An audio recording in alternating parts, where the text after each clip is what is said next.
What's up, everybody? How we doing?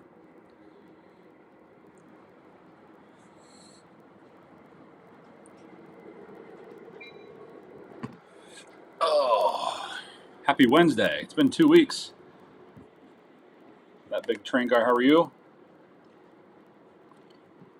Josh Cannon's in the house. What's up, buddy? Chad, how are you?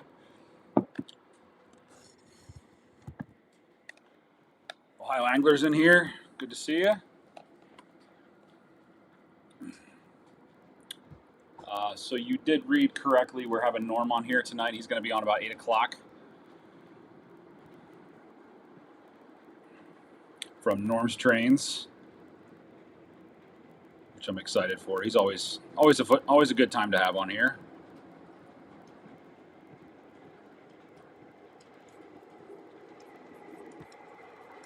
Let's get a couple things here situated and good to go. Josh is doing well. Great to hear it. Love to hear it.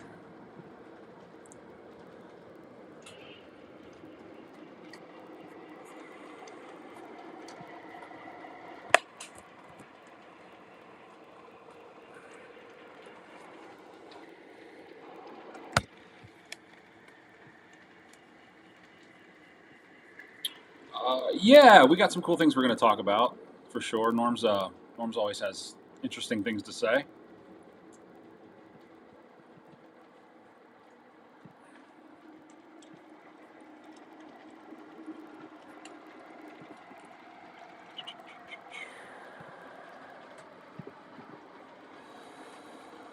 He does do amazing work, absolutely. Big train guy. He's in the process of making an ACL stainless steel railroad spike. Fantastic. That's awesome. I love to see it. Bridge Street Trains. Welcome to the stream. Glad to see you. Oh yeah, ACL can only on the mini Atlantic coastline. Very exciting. Very cool.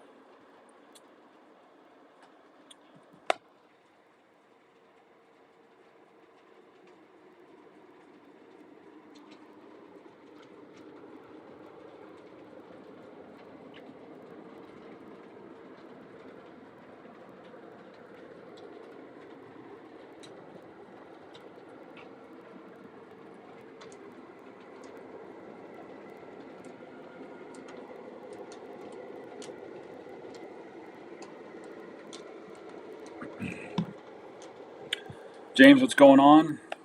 Please do hit the like button. I really appreciate that. Chad, any new trains? The one that I'm running tonight I finally got the E8s in. The Pennsylvania E8s, 5880 or 5884 and 5885 A units. Very nice. So we're running those tonight. What's going on, Radar? Happy Wednesday. Don't forget the like button. I appreciate that. Last week, obviously, you guys knew I wasn't around, so Trainmaster filled in for us, which was awesome. Hopefully, some of you guys got on that stream. I was down in Reading, fan foaming over the big boy, riding the 2102 on that excursion. What a hot day! Lionel Richie was down there. Captain Andy. Who else did we see? Don Kaiser, he was there. It was good to see all those guys. One of the hottest days of the year. It was crazy. Dick Lacera, what's up, man? Miles, I love that. Good to see you, buddy. Keith, we're doing well. Oh, how you need a close up of those E8s? I can stop them up here. Maybe I can zoom in on them once we get up close. It's funny because on the app, the E8 that comes up is the Wabash one, but it says Pennsylvania E8, but the Wabash E8 comes up as the picture, which I thought was funny. So yeah, we'll stop it when it gets around here. Speed it up a little bit.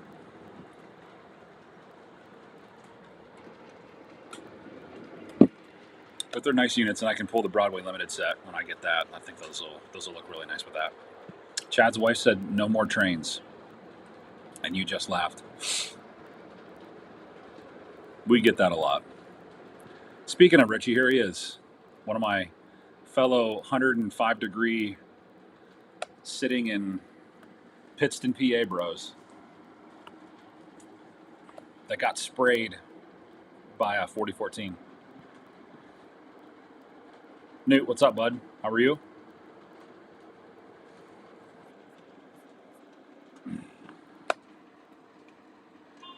Those E8s, I'll stop them right around here. I did put a YouTube short up of these, if you guys want to see that. I didn't do a review on one on these, but yeah, we can just stop them right there. Take a look at them. American Flyer Mike, how are you, buddy? Good to see you. Don Peck, good to see you as well. It was hot. It was a hoot, and it also was hot. It was awful. It was awful. My wife was like, I love you, but this is terrible. Because it was just, it was worth it, but it was hot. Yeah, it took the words out of my mouth. It was worth it. Absolutely. Newt got sprayed. It was awesome. Was it hot? I know Richie said it was warm. Then Captain Andy came over, and he had grass all over him. It was cool. It was really neat. I loved it. It was fun.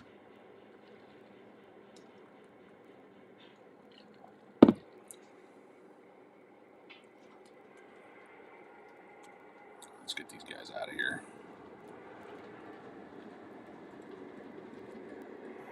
Yeah, my buddy Dwayne here, he was down in Reading where they if any of you saw locally the news headings, they were saying like mass casualties, like 100+ people, mass casualties, but it was people just passing out because the train was late, obviously, but it was also extremely hot. But that stuff's going to happen, you know? And Dwayne, he got a lot of good pictures. Dwayne, how many stops did you make with it? Because you were at several.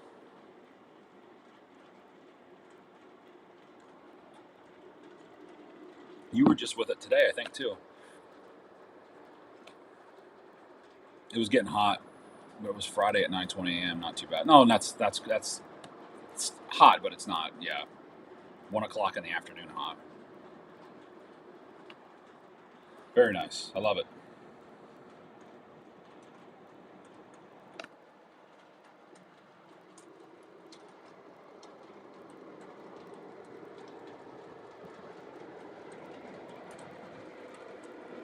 Oh, this is a good picture.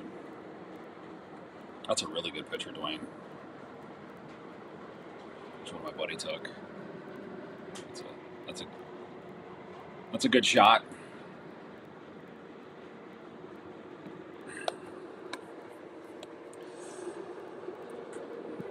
You northern guys complaining about the heat. That's a normal April day in Florida. That's why I don't live in Florida. Glad her trip wasn't later in the week because it did. Thursday was it last Thursday or Friday and Saturday? They were bad days. Radar was on the bridge. Nice. Did you have an umbrella? Shade yourself from the sun. Darren, what's up? Send that big boy back west.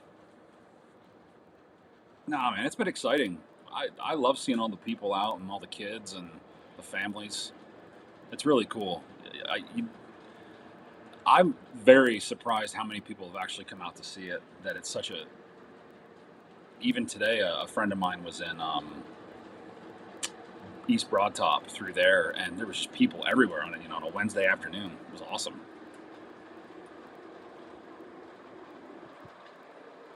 Yeah, I did see some videos of that too. Very nice, very cool. That's what it's all about. The amount of people standing on the train. Yeah, it's crazy. There's that one guy. Do you guys see the one guy in the pink shirt? He was like, I don't know what, 20, 30 feet, like literally standing on the track. It's awful.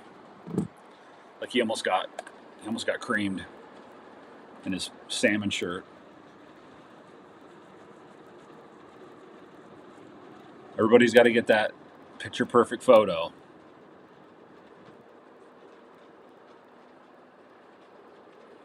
But it is what it is.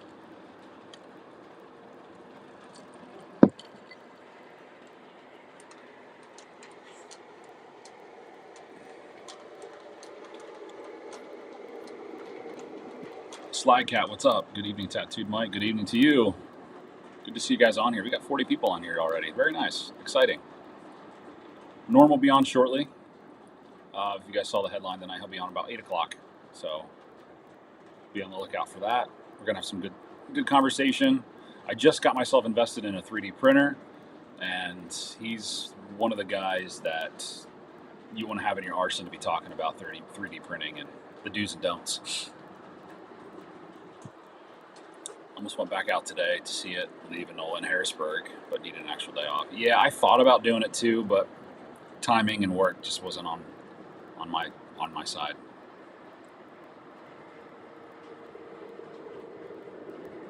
Yeah. Mike, check your email. I sent you the stainless steel railroad spike. Oh, let me check it out. For sure.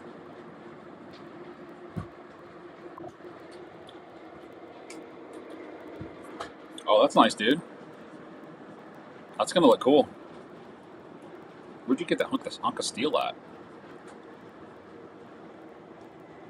1940 style. The good old days. Very nice. I love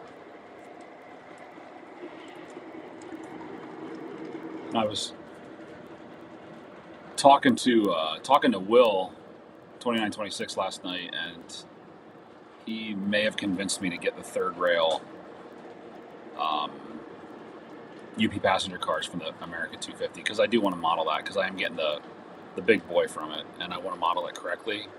And I think Lionel's going to put the passenger cars out, but they're not going to look like, obviously they're not going to look like third rail. So I'm waiting to see what the Lionel ones look like, but I'm pretty certain I'm going to get the third rail ones. I think they're going to look fantastic.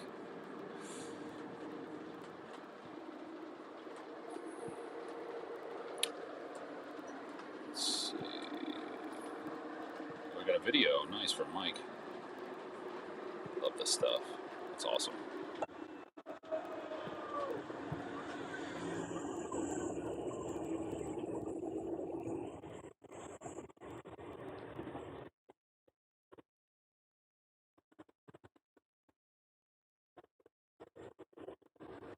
Oh, dude, that's awesome. I like that. Very cool. Very cool. Mike, thanks for sending me that. That's awesome.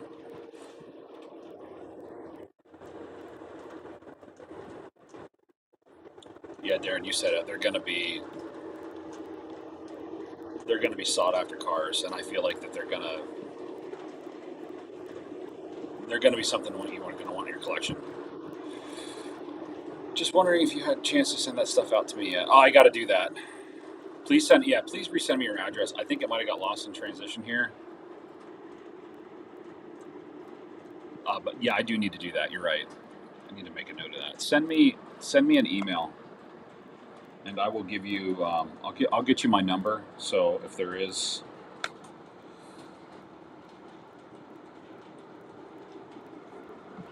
any confusion, I can stay on top of that. I apologize for that.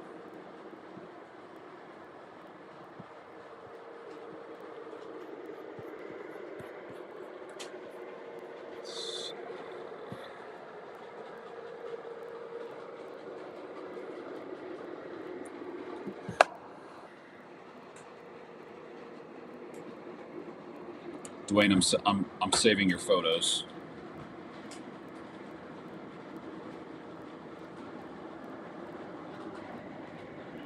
I'm saving all of them.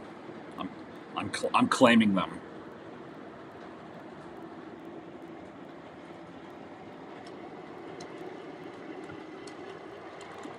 Super cool.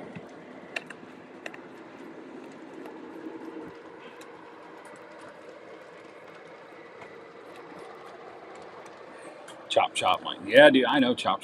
Got to get on it. Nickel Plate Dave, what's going on? Happy Wednesday. Happy Wheel Slip Wednesday. Absolutely. I would love to get the third rail. UP cars just spend too much on pre-orders. I feel you, man. I've spent a lot. Yeah, I've been seeing that, Dick. I don't know. I saw he was. I didn't know he was 3D printing. I'll have to check out his stuff. I'm gonna get on his Facebook and check that out. Sleeves, what's going on, buddy? How are you? Tim's on here. Tim, good evening to you. Email address? Here, I'll type it in here. If you guys want to send me your suggestions, you just call it the email suggestion box.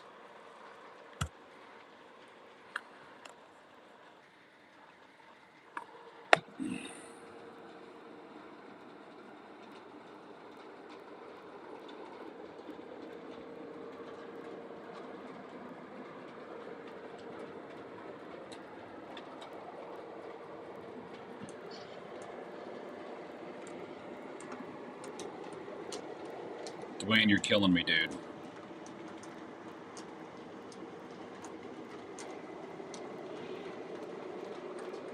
Dwayne knows everybody in Railroad, which is awesome.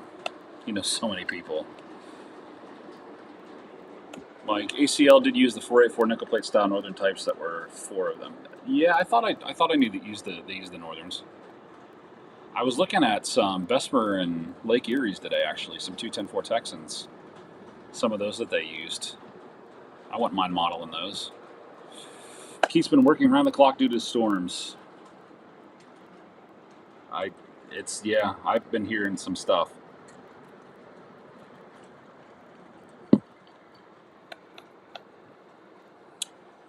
Apparently Mike had a stream this week with Escagers. I did not know that. Nice. Very cool. Fantastic. Northern Pacific. Oh, yeah. Good engines. Bob Beckhart, what's going on? Welcome to the stream. Good to see you. Happy Wednesday. Happy middle of the week.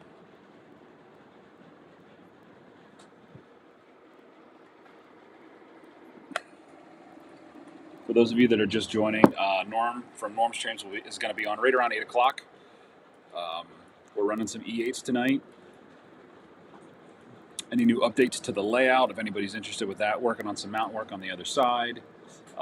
Just got a 3D printer, so I'm going to start 3D printing some stuff, which is exciting for me and also stressful because I'm not very good at it. I'm not very good in CAD or anything like that. So trying to figure things out with Tinkercad and things like that with a little bit of guidance from Norm because he's pretty much the king when it comes to those type of things. So it's going to be a fun little experiment. I'd love to join on. I'm sorry that I missed that. I didn't know you were having one. Bill Kalina's in here, 3888 or 3988. Good to see you, buddy. Happy Wednesday. We're gonna have some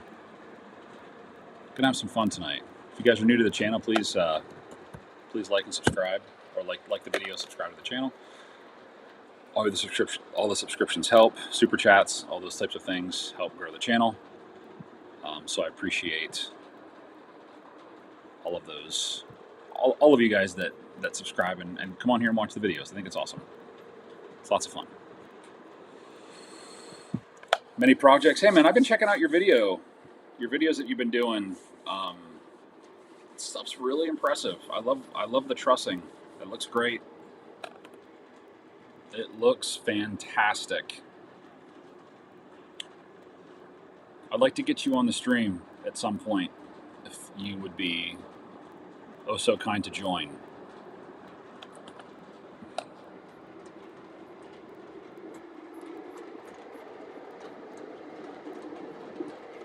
Any replications for replicating limestone for the layout? Oh, glad that you just asked that, because I actually have some right here.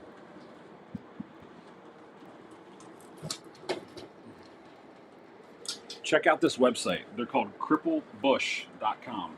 So I got this big limestone slab. It's out of a casting. Rubber rocks is what they are, basically. But you can see the dimension and the depths. But yeah, I'm going to be putting this on the new side. This is one of their biggest pieces that they have, but you can cut it to whatever you want. And like I said, it's got really nice formations to it. It's got about 2 to 3 inch that it sticks out in certain spots, like this protrusion here. But for limestone, because we're in a limestone area where I grew up, and these are great. So cripplebush.com. There's a couple other ones here too. I think I showed them on the last stream. Here's a couple others, and they're pretty much detailed. But if you need to do any weathering, see this one here, I actually cut. So it's good stuff. You should check it out. You should definitely check those guys out. Yeah, we'll definitely do it. Let me know. I put my email up above in the chat. Find my email and send me an email and what works for you, and we'll get you on here. I'll do, absolutely. You do good work. You like that Bush product? It is good stuff. It's a little pricey, but you get what you pay for.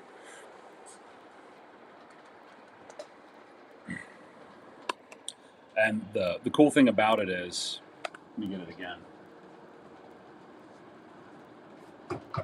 is it's extremely, like the flexibility on it. Like you can literally bend it and mold it into anything that you want, and it's going to stay there.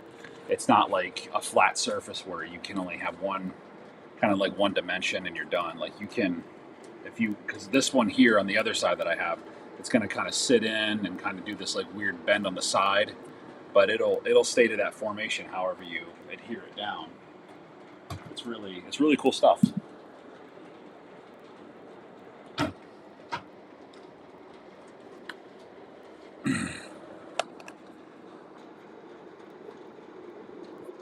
Oh boy, I gotta say it.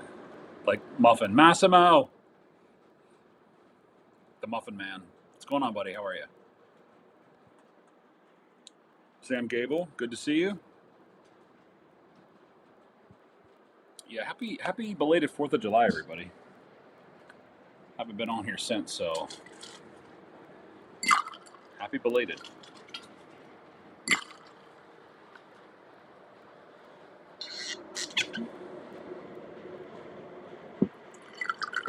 We all buy thousands of dollars trains, nothing but the for all. I don't know what you just said, Big Rich.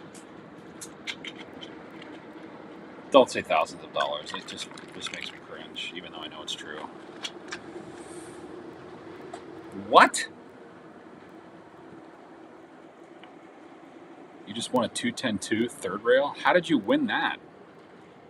Where did you win that? eBay?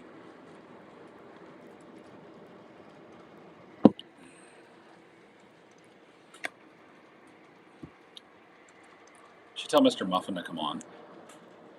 Massimo, you should work on that. Tell Mr. Muffin about tattoo trains. He should come on the stream. He should do a shout out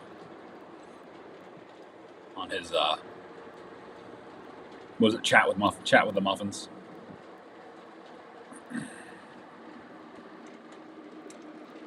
Yeah, if you win anything from third rail, that's fantastic.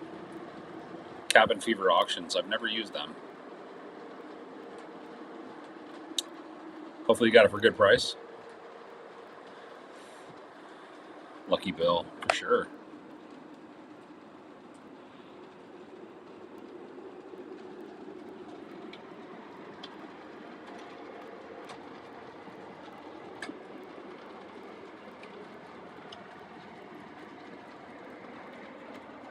Jeez. Oh, you guys are too much. Everybody put your money away. Johnny's here. He's coming for it. He needs money. Johnny, did you end up looking at those Broadway Limited cars the other night? I was listening to the stream in the background, but I didn't catch everything. Something about the Broadway Limited set. Oh, thanks, man. I appreciate that. Yeah. We'd be happy to have him on here. Oh, yeah, and happy birthday to John. Everybody say happy birthday to John. Johnny Toy Train Fanatic. It's his birthday.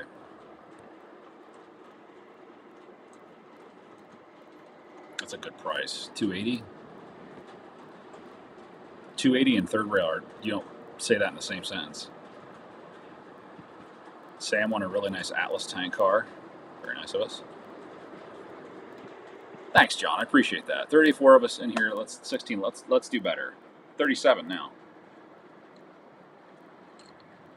Oh, Johnny, you bought them. Oh no. How many cars? Was it 8? The 8-car set?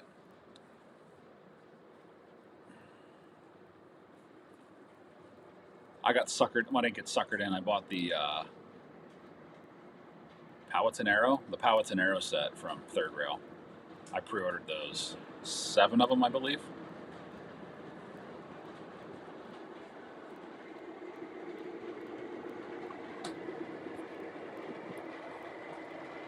That's a good price. Katie I always yell Katie's name too. That's so cool. Pick me something up while you're there, Massimo. That'd be awesome. Give me some F units or something.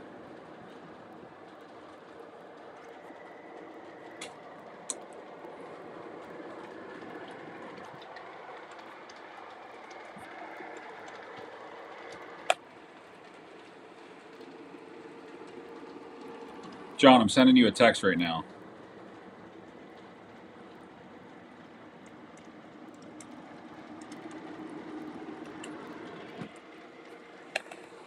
Oh my gosh, you got 8 car plus a 3 add-ons?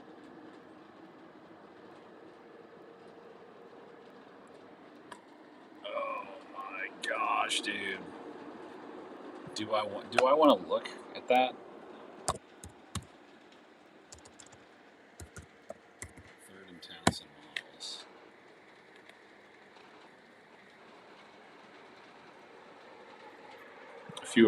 Few sets arriving, or not arriving, remaining.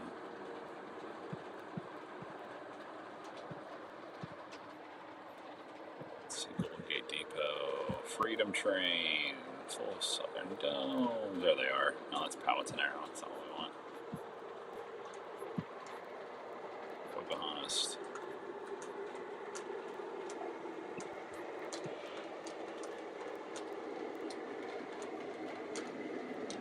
Half a century.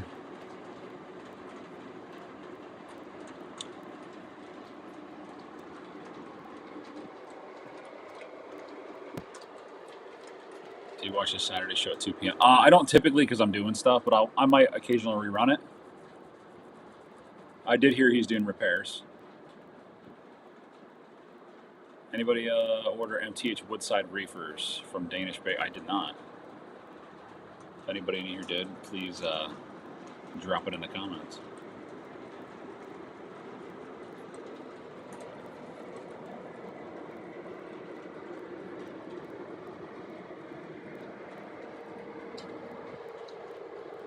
I'll have to check this out. Danish Bakers always puts out some really neat cars. I'm going to have to check this out.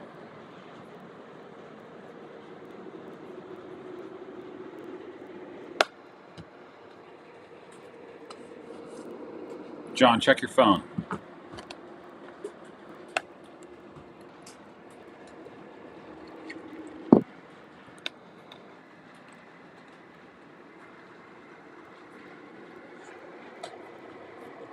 Danish Bakers. Let me take a look.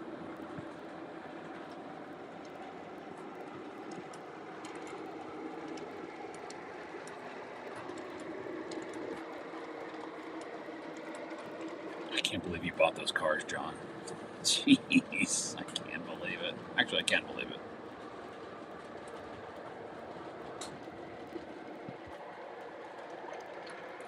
Uncle Salty, what's up? I kind of got to be drunk to tune into these other guys. Hey, man, you do you, bro. Do your thing.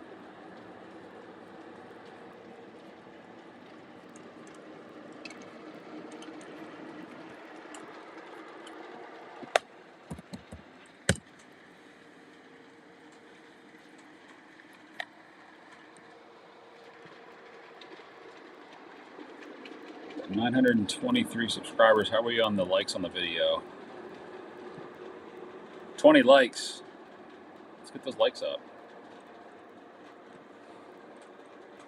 Trains of Lark, what's up, buddy? Good to see you.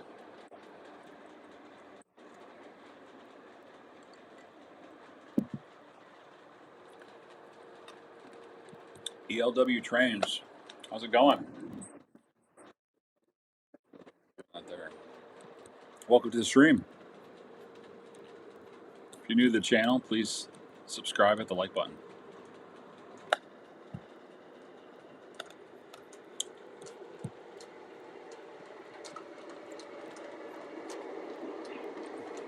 Welcome, though.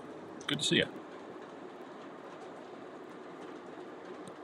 She's Muffins custom run MTH Premier Arizona Rose 40-foot single sheath box car today. I've heard the single sheath cars are a lot of those just came in. I hear they're very nice.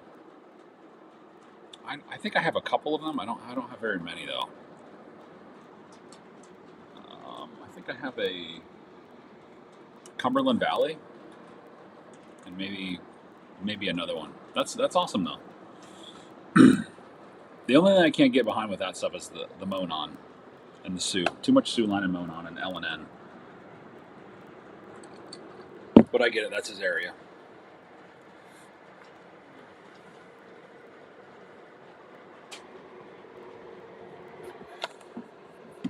All right, I think we're gonna get Norm on here momentarily.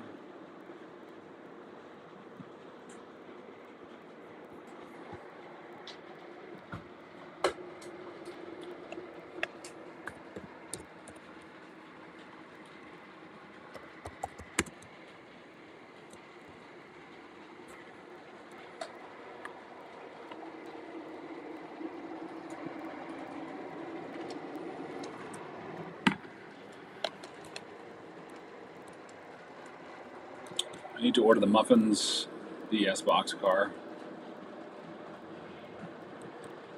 and the MTH red gold covered hoppers. Nice, Massimo.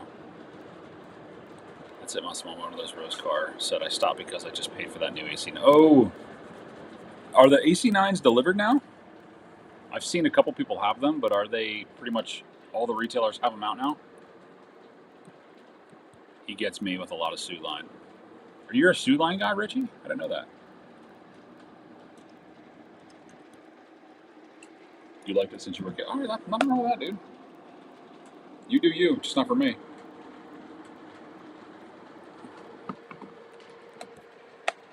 Oh, Massimo, thanks, man. All right, everybody, hold on to your belts. We got Norm in the house. Hey guys. What's going on, Norm? How are you, buddy? Pretty good, man. Good. Good to see you. Yeah. Sorry about the hiccup there. My MacBook wasn't getting messages for a second, but I think we're online now. All right. So what's new? Oh, nothing. You know, summer's kind of tough for working on the layout. I'm slowly working on a new building to replace a couple on in town over here. But other than that, fixed up some old Atlas F7s, kind of running them. Let me see if I get some other cameras online here. Yeah, go Do you ahead. wanna do that? Let me turn mine off here so we can see what you got going on here. Go ahead. Let me see if I can figure out if I can add another camera. Camera access not granted. I got another phone set up here. Maybe we could do some run bys if we could figure this out. Let me see. Yeah, man, take your time. What's this plus button down here do? Should I hit that? Try that. Yeah, it should say you might be able to add extra camera. Extra camera. Allow camera. All right. Hold on a second. Yeah, you're good. Can you hear me? Yep, I got you. We see something.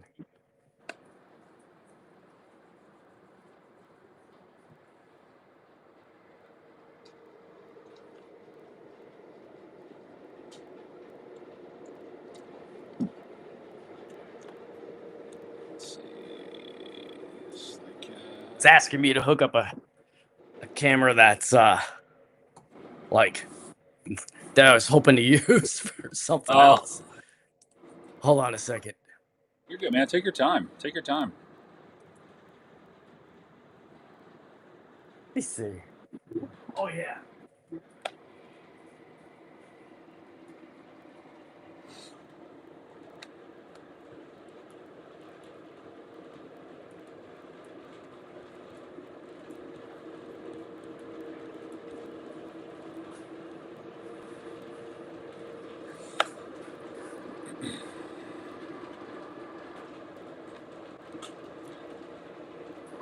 That's the comment of the night right there. That's a good comment.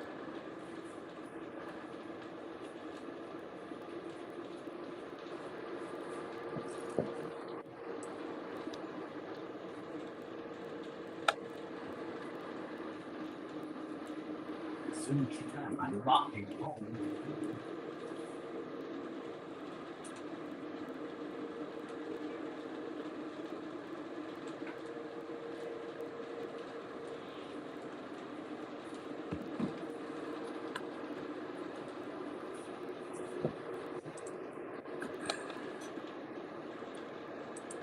Someone, Chad Well, made I a don't know. Chad made a comment here. You got to soak this in here. He said Norm makes drying paint interesting to watch. Well, I'm making this making me look like a dummy here. Hold on a second. No, you're Let me fine. try this. Let me see if I get this extra camera rock in here. All right, so it says it's connected. You can disconnect this camera by allow. And then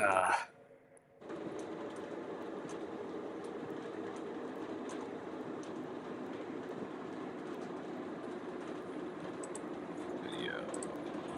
Make sure there's nothing on my end that I need to do for you. Virtual, general.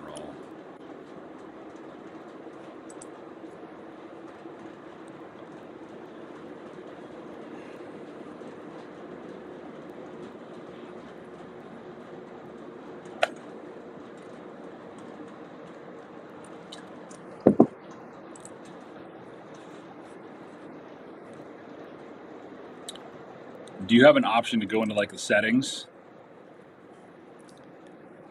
yeah, I'm looking right now. Try to go into video. You might be able to like check in a video input there, and you might be able to pick your phone as like a drop down. Yeah. Oh There you yeah. go. This one. Beautiful. Oh yeah, there it is. That's all. Oh my God, Norm. Is that all right? Is that looking all right? Let's see. That looks beautiful. Where did you get your trestle? Where did you make those bridges, or where did you get that? Yeah. Those are just spliced up Plasticville. They're really not that nice. They look great from this view. Someday I'd like to redo them. All right. Hopefully this doesn't keel over on us, but this should be pretty good. All right. I think that's all I got to do, right? Do I got to mirror this? That's good. You're good, man. I'm gonna run a train by it because I think last time we were mirrored. Yeah, let's see it. Let's see what you got, brother. All right.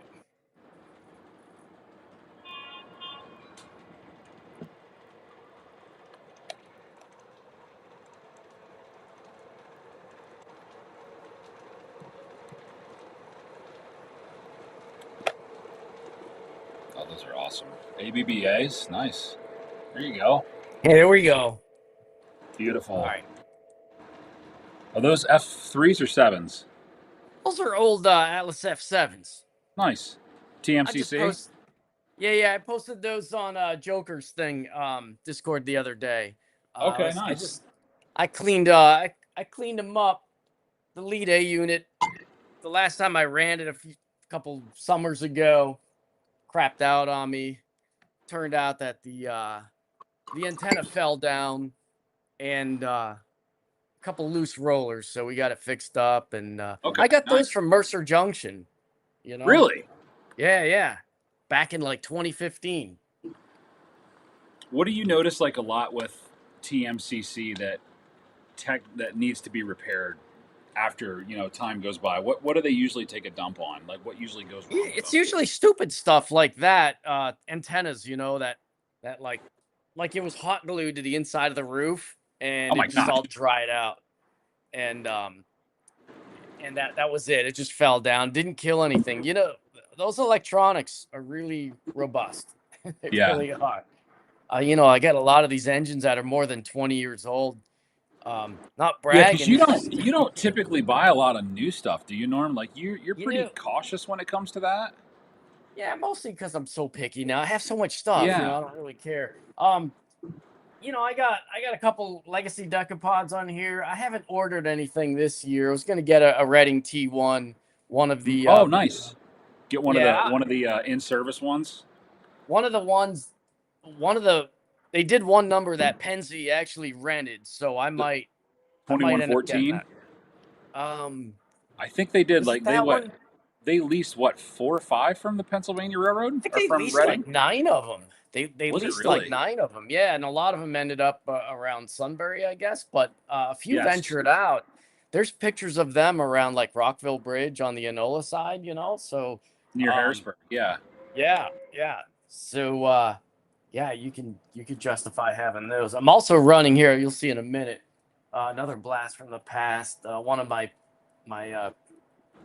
third rail M1s, and this is the one with a slat pilot. Of course, it's going to be going away from us. But No, oh yeah, beautiful. Oh my gosh, dude. Now, in your expert opinion, when you put that side by side with a new Lionel Legacy M1, what do you notice the details like right off the bat? Like, what's the first thing you notice compared to third rail? third rail, I think, got the boiler diameter correct, and just the running gear so much nicer. The like the lubricator linkage and all Okay. that stuff. Yeah, the valve Right. gear is so much nicer.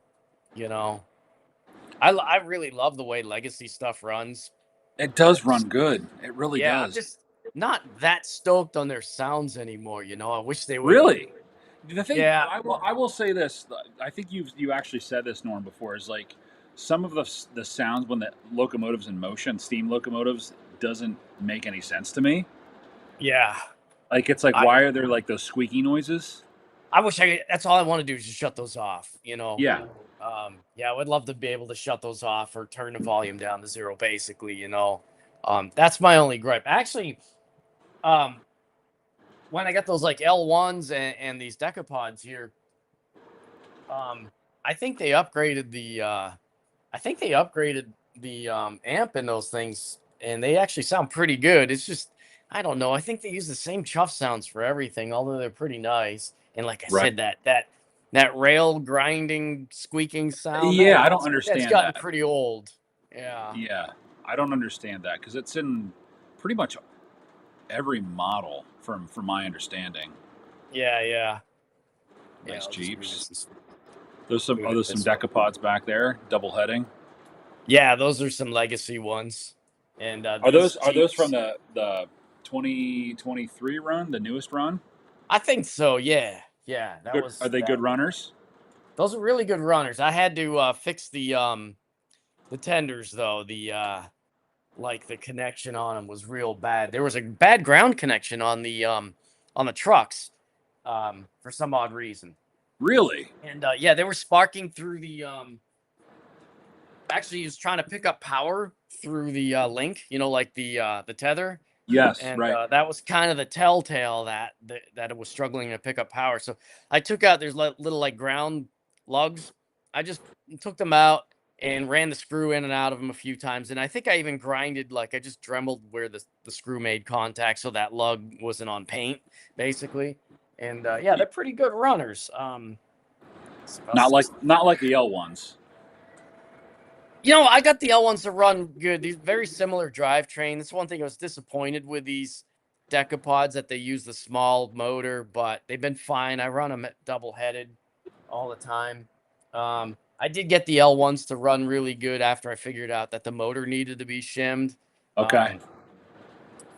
For the price those things were, they were a pretty good deal, I thought, but I did not expect to have all those troubles. It was Yeah, they were what, crazy. like $8.99 retail MSRP? Yeah, like around here, I think you could get them for about like 740 or something. Yeah, which is And unheard of. yeah. So, but But yeah, little did I know how it'd be all that trouble, you know? Because if you look at the new K4s, they're about what 1,500 that are Yeah, coming out this year. They're about 14.99, something like that, 14.50. yeah. Is that for the diecast? Because they have the diecast and then they Well, have the hybrid the ones. hybrids are like $2,000. Yeah, yeah, yeah. Did So you I did don't. you get any of those? Do you have any K4s that No, you I run? Or didn't. I know you're not really a passenger guy. Yeah, I'm gonna wait on those. We'll see. I think there's gonna be plenty around. I think this year's the year of the big boys. So hopefully It is.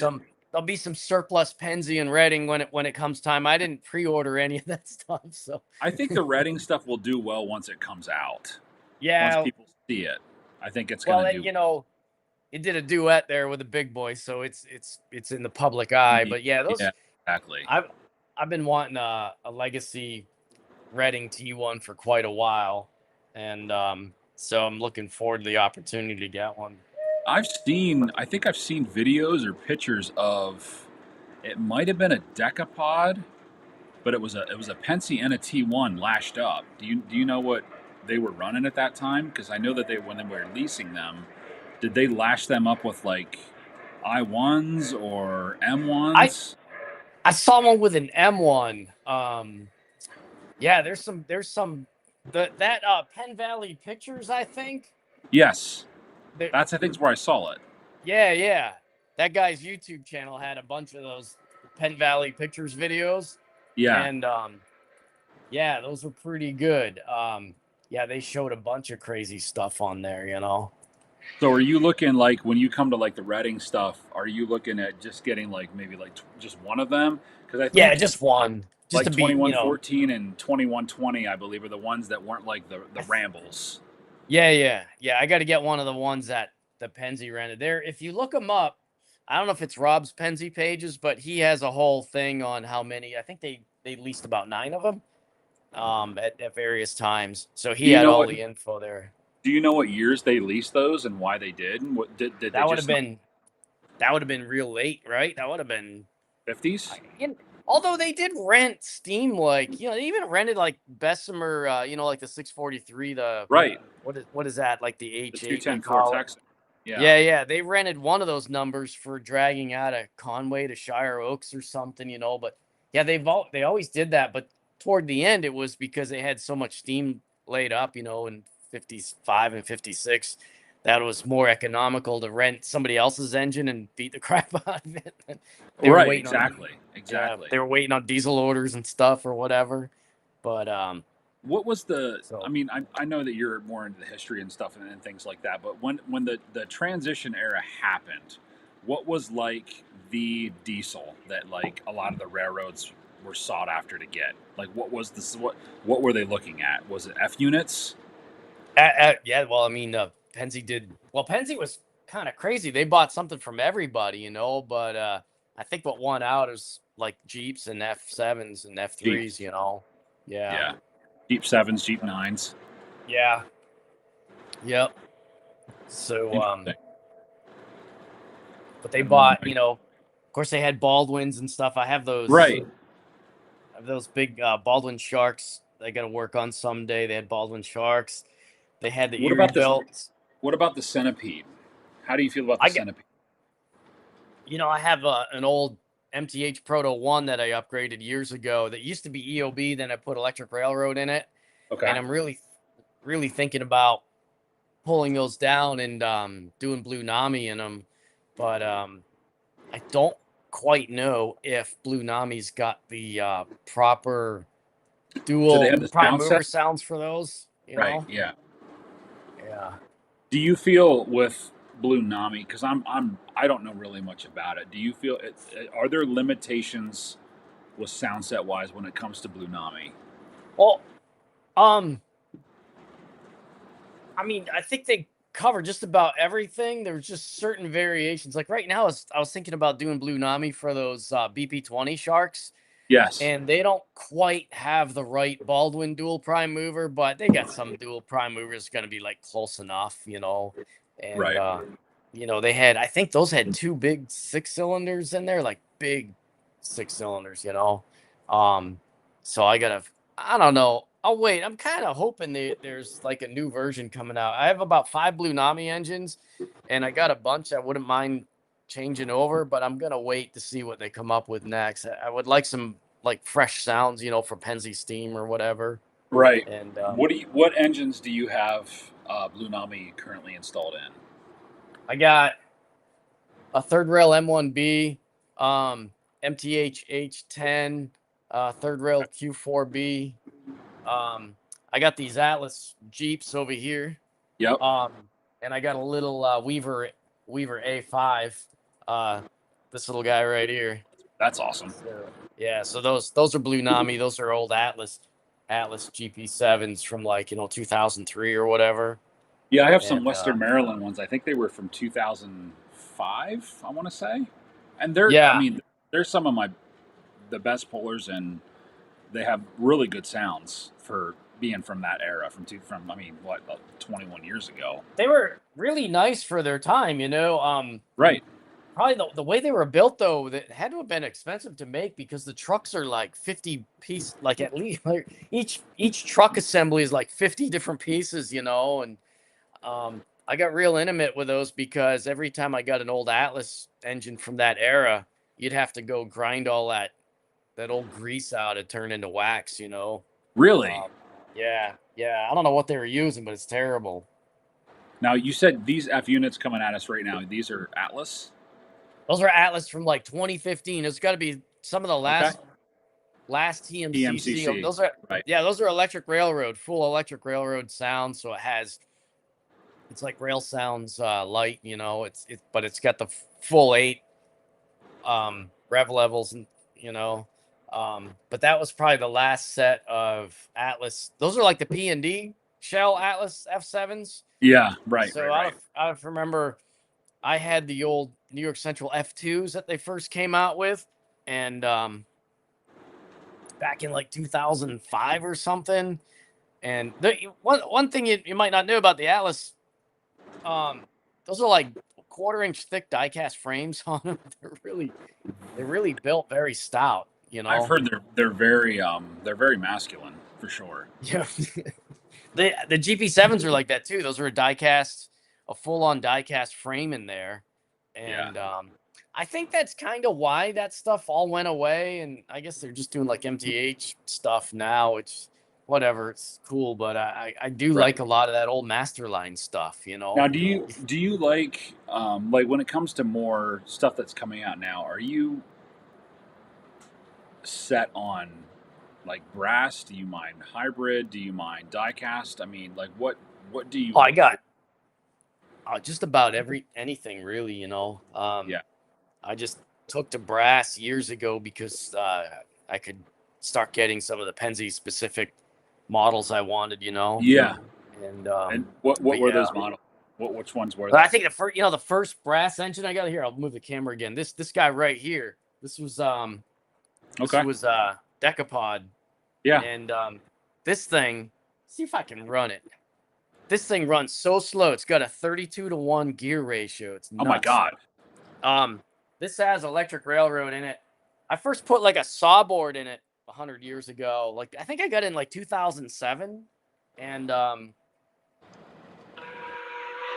whoa, sorry. That's got good sounds.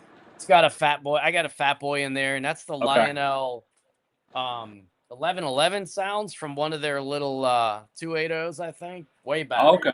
All right. Like, 24-year-old sounds probably in that. Yeah, right. But this is how slow it'll run. Oh my God, it crawls. Yeah, I mean, that's...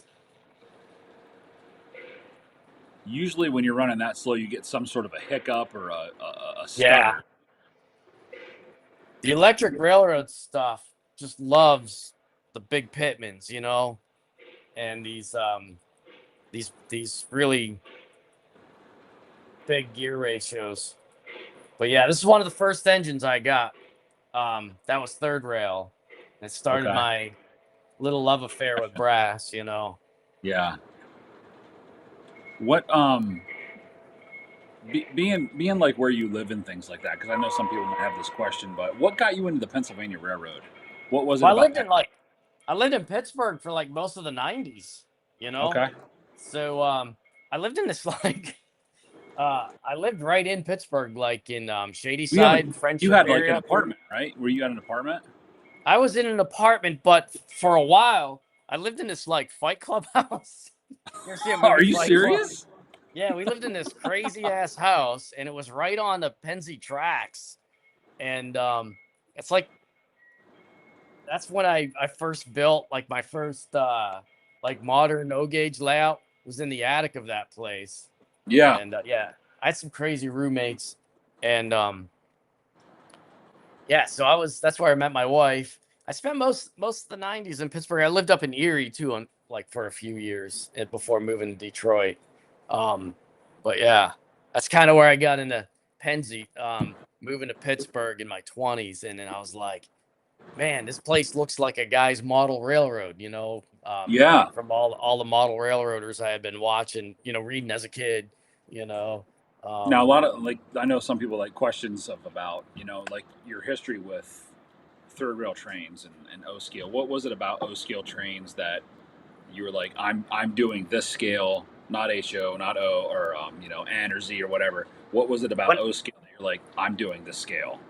I got back into it like in the '90s, and Okay. when I remember I wanted to build a train layout, so I had my dad ship all my trains from like Massachusetts to me Okay. where I was living, and I was gonna build an N scale layout. I went and I bought all the track and stuff, and then I went to like Iron Horse Hobbies in Pittsburgh, Oh and yeah, they I were remember selling them. like Yep. they're selling like 027 track for like 25 cents a piece, and it Oh my kind of gosh. I said, wow, because my dad sent all my 027 trains. I had a bunch Yeah. of like Lionel stuff, like just Lionel 027 stuff. Right. Semi Probably had speeds. like an beat up RW transformer, stuff like that. I was like, man, I'd rather build a three rail layout. It's kind of cool. So I went back. I think I got all my track at like AB Charles or something. Luckily, they took it all back, and I That's bought awesome. some stuff. Whatever, I got more credit. Bought some stuff from them, but then I went back to Iron Horse and bought a bunch of track Right. and whacked together. Yeah, like I said, I put together a layout in the attic of the old Fight Club house. There was pretty funny, and I sold off at the time. I had a bunch of HO and N scale stuff, but and then I kind of got familiarized with like three rail O gauge in the Pittsburgh like train show scene. Yeah. Sure. And Absolutely. yeah, I did a little bit of buying and selling back then, and then toured up. By the time I moved to like Michigan, that's when TMCC had come out, and Right.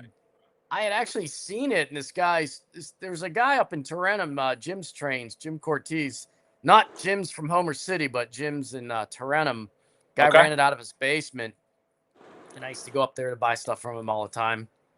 And he was showing me, he had like the first, I don't know if you remember the first TMCC GG1 that came out. It didn't have sound. It was just like an LCRU board in there. Yeah. Right. He was Right. just Right. showing Right. me, and he goes, look how cool this is. All the lights in the passenger cars stay on when I go in reverse. Like, he didn't have to cycle the EU and stuff. And he kind of showed me like, the full command control of TMCC. And then he had like a Power Master. So, he was running like, just a regular conventional engine too. And that guy kind of got me kind of hooked on TMCC way back in the day. But when I moved up to Erie, I started buying like the Warhorse sets, and I had an apartment layout there too, and was kind of like into that sort of stuff. And then yeah, and then by the time I moved to Michigan, early 2000s, I think the first real scale engine I got was like, remember they made the D&H and the New York Central RS11s, Right. Odyssey. I got Okay. those, and I got a lot of the Odyssey diesels that were coming out at the time, like I don't know if you remember the Chessie SD40 and the remember the Desert Storm Oh yeah. SD40. Yeah, Yes, I do. yeah. I had that, I was buying all that sort of stuff from Wild Bill's, and so by the time, that was another apartment layout. By the time I moved to my house, my first house, I started parting all my semi-scale toy stuff, you know, and just gravitated toward the scale stuff that was coming out at the time. Right. Right. And Right. Yeah. So No, so that's yeah. fantastic. Yeah. And then as time went on, TMCC upgrades were out, and you could get EOB and all that sort of stuff. And yeah, I started buying third rail engines and stuff like that. But then I started, man, probably after a while, I started just concentrating on like Penzi and New York Central and stuff like that. So, because I had like the first legacy JLC big boy, yeah, I had a lot of eclectic stuff. I had a veranda at one time, the first TMCC one. That was really cool. Um, and then just kind of gravitated toward Penzi stuff. So So, do you think you'll ever do design pencil? what's that? Do you think that you'll ever do aero design pencil? Have you ever like looked at any of it? You know what? I think I might branch out a little bit. Or are you gonna stay true to the game? I think you got some like echo or something going on there. I can't really hear you. Hold on, one second. I think you changed cameras or something. Or maybe you got two going at once. I don't know.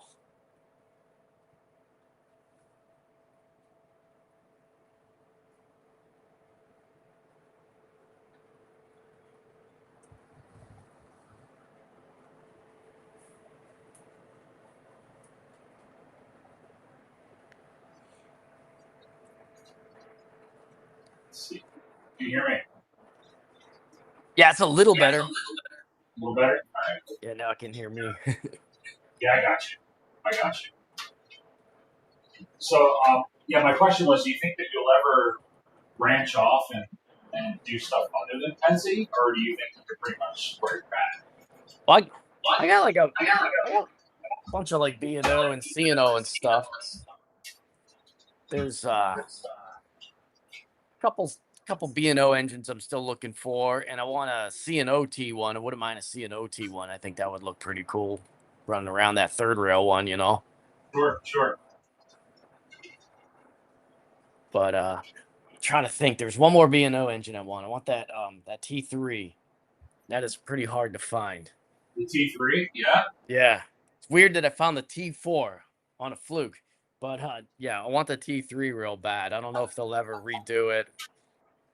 It seems like Third Rail wants to do a lot of Western stuff right now. Yeah, yeah, I know a lot of guys, which I understand. A lot of guys are really popular with big boy stuff, which there's nothing wrong with that. It's an exciting time.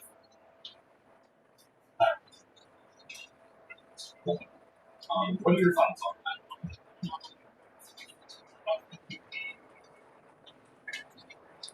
I having a hard time hearing you for some reason. Again, Can you hear me? I can hear you now. Yeah, yeah.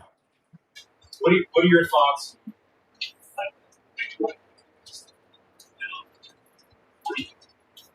Good Let me thing? see something. What's that? Sorry. I was asking about what your thoughts on stuff like that. I think it's a good thing for enthusiasts.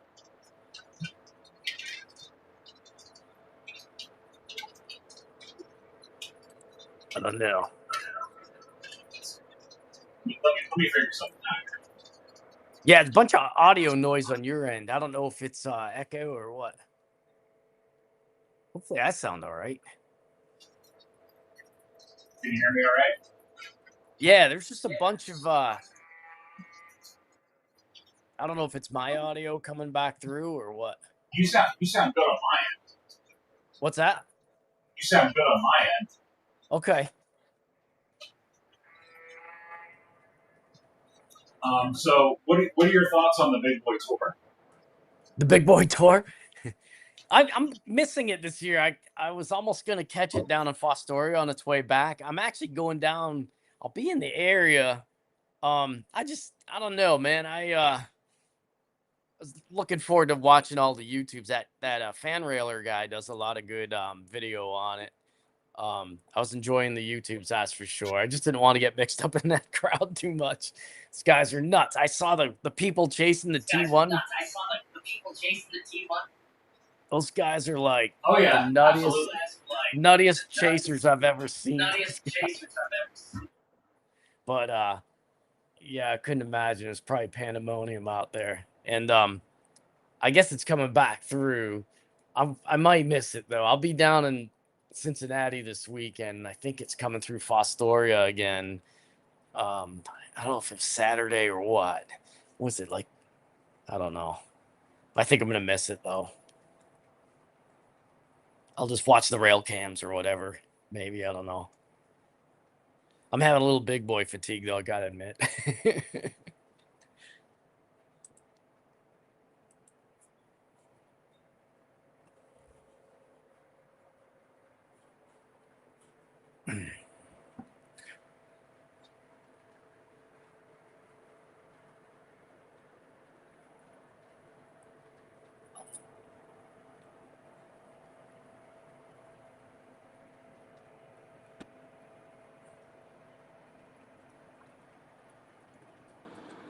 Can you hear me now? I can hear pretty good now, yeah. You got me now? Yeah, I got you now, yeah. All right, cool. Can you just see my layout right now on there? Yeah. Okay. I can see your layout. Yeah, it looks good. I had another iPhone set up, but I think it died. So we'll just stick with this one. This one's Nah. kind of not too bad. This one's behaving all right, I think. It's I can all move. good, man. It's on like a little mini tripod, so I can move it around. I can move Nah, it it's somewhere all- else. Somebody's got. No, you're any good, man. ideas. Do whatever you need to do, for sure. But I think this view is kind of all right, I think. But yeah, I think I'm gonna miss out on all the big boy festivities. I'll just Right. watch YouTube for it. Yeah, it's been pretty crazy, to be honest. Yeah. But it's good. Did you go I watch mean, it it's cool. anywhere out your way? Yeah, well, we actually there's a couple of buddies of mine. We actually rode, and my wife, we rode the T1, and we saw it. So Okay. it was cool. That's It cool, was yeah. really I cool. love the T1. Yeah, the T1. Such, I mean, that thing honestly, Yeah, I like that. it out chuffs the 4014. It's so loud. Like the stack talk out of that thing is has insane. a really, yeah, that thing sounds amazing. Even if you're riding on the train, you can hear it. That thing is Yeah. awesome. Yeah. It's I gotta get one. it's definitely worth yeah. the trip, or if you ever have an excursion that you want to come on, it's definitely worth it. Yeah. We did a couple summers ago. We did the Pittston Tomato Festival one. Oh yeah, And to then Jim we Thorpe. did, Was it Jim Thorpe or Pittston? yeah. It went from Nusquehoning or whatever to Pittston. and Nesquehoning? back. My wife hates Yeah. Nesquehoning. Yeah. She hates it because getting And on the then, train was awful. Oh, the parking situation. It's terrible. They managed it all right. Yeah. It's terrible. We did another one in the wintertime to Jim Thorpe and back. Yes. And yeah, that was pretty cool. Was that? But, did you go last year? That must have been last year, right? Last February. Yeah, I went to that one. Yeah, I was on that one. Were you? Interesting. Yeah, we made the mistake of getting one of the compartments, or one of the roomette cars or whatever. It was so cold, man. Dude, yeah, yeah. we rode in a standard car, and it was just like bitter cold. But we were just, like I said, last Wednesday when we went down, it was one of the hottest days. And you're in a standard car, and the engine's going. You're cruising at like 15 miles an hour, and the stench and just the heat was awful. Yeah. So on the way back, my wife and I just sat in like the one of the snack car in the back that had air conditioning, and just sat there. I love that area. We stayed. Oh, it's beautiful. The summertime. We stayed in Whitehaven, I think. Yes. We stayed over in Whitehaven. I guess Whitehaven had the D&H come through there. That's abandoned now, right? It is abandoned, yeah. There's a really cool bar there, and they're like Yingling was like $1.50. It was like amazing. You can't beat that. I love Pennsylvania.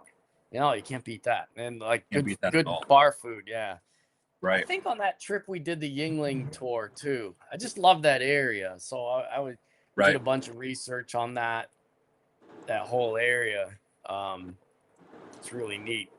But yeah, really one thing I like about, I don't know if it was more the Lehigh Valley tracks we were running on. There's Okay. a lot of telegraph poles are There still was. Yeah. there. Yeah, Yep. awesome telegraph poles there. The one in the winter, what route was that? Was that Jersey Central or was that an actual Reading route? I can't remember where That that went. Lionel Richie or Richie might be able to tell me that. Was that Lehigh Valley? I can't Maybe it was remember. Jersey Central. I mean, if it was close to the Reading, it might have been Jersey Central. Yeah. Yeah, I know they intermingle through there. Because the Lehigh Valley was pretty close to that area, and I think that, I mean, were there Yeah. track right down in that area? Was it across I'm the not. river the whole way too? Yeah. Yeah. Yeah. Yeah, I'd like to go back there sometime. But Yeah. You'll yeah, it was definitely, if you ever come over to, you want to come over to Pennsylvania and hang out, you're more than welcome to I come here told and my crash buddy Kurt from wherever. Pittsburgh, I said we should go out and hang out with Ryan and Bernsey too, up their way, Oh because I'd love to go God, don't you don't want to explore. hang out with freaking Bernsey? Freaking I'd like to Bernsey. I'd like to go check out that area, that whole Sunbury area. It's Like really go through cool, man. Northumberland and all that stuff, like Yeah, the yeah, Northumberland area where the yard was. Yeah, yeah. that's a cool area. That's about 40 minutes from where I live. Okay. It's You're not too wait, it's not too far. are you like in Williamsport or something or Yep, somewhere? I'm right in Okay. Williamsport. Okay. Yep. Yeah. My grandfather was a clerk at the Newberry yard. Oh wow, all right. So there are a lot of Penske, a lot of Reading F7s and stuff like that, and Yeah.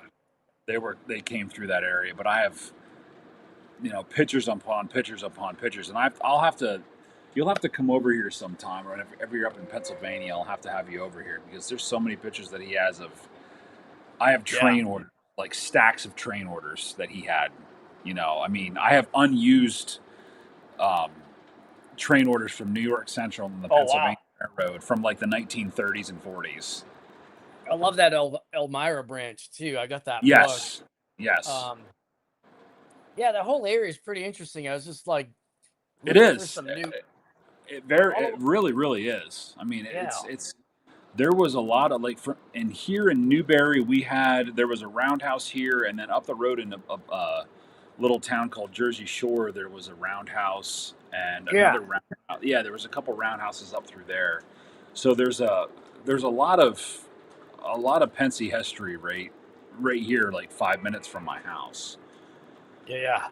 Because they would run from Newberry here, and they would run up through to the New York branch. Okay. Right up a highway up 15, and they would connect up there. Yeah. I have a lot of pictures. My grandfather has a picture over here of it coming in from Nesbitt of a I think it's 6920 maybe. I forget the number. It was an M1 coming from Yeah. in 1951. You ever read that book, Set Up Running? I have not. Yeah, if you ever find that book, I think the guy, was a Pennsy engineer. It's just a book about his career with a Pennsy, Yeah. and I think he was from that area somewhere on the Elmira branch, just north of you. That's pretty much. I mean, yeah, Elmira wasn't very far from us, but like when you would, and where I'm at in Williamsport here, but it's about an hour straight shot to the New York border. Okay. So we had a lot. I mean, again, like you had New York. I mean, I have folders of Alcos running through here, and M1s and decapods and all of that stuff. Because that's just, that's what we had. Because the branch right down here was a New York Central line. So we had a lot of New York Central stuff coming through here. Yeah. Yeah, it's pretty Which I'm cool surprised area. on your layout that I don't see a lot of New York Central. I mean, I do, but I don't. But I don't. I understand, but also because I mean, being a competitor. Right here, I've got Well, that our last stream, I was running those Mohawks, those Yeah. L3B Oh yeah, they're Mohawks. beautiful, beautiful engine. They're off Were the layout those right now, but I are got those another. L4s, L3s, Those are L3Bs, yeah. And L3Bs? I Okay. yeah, and I got a Lionel L2A sitting back here, but see if I can bring it over.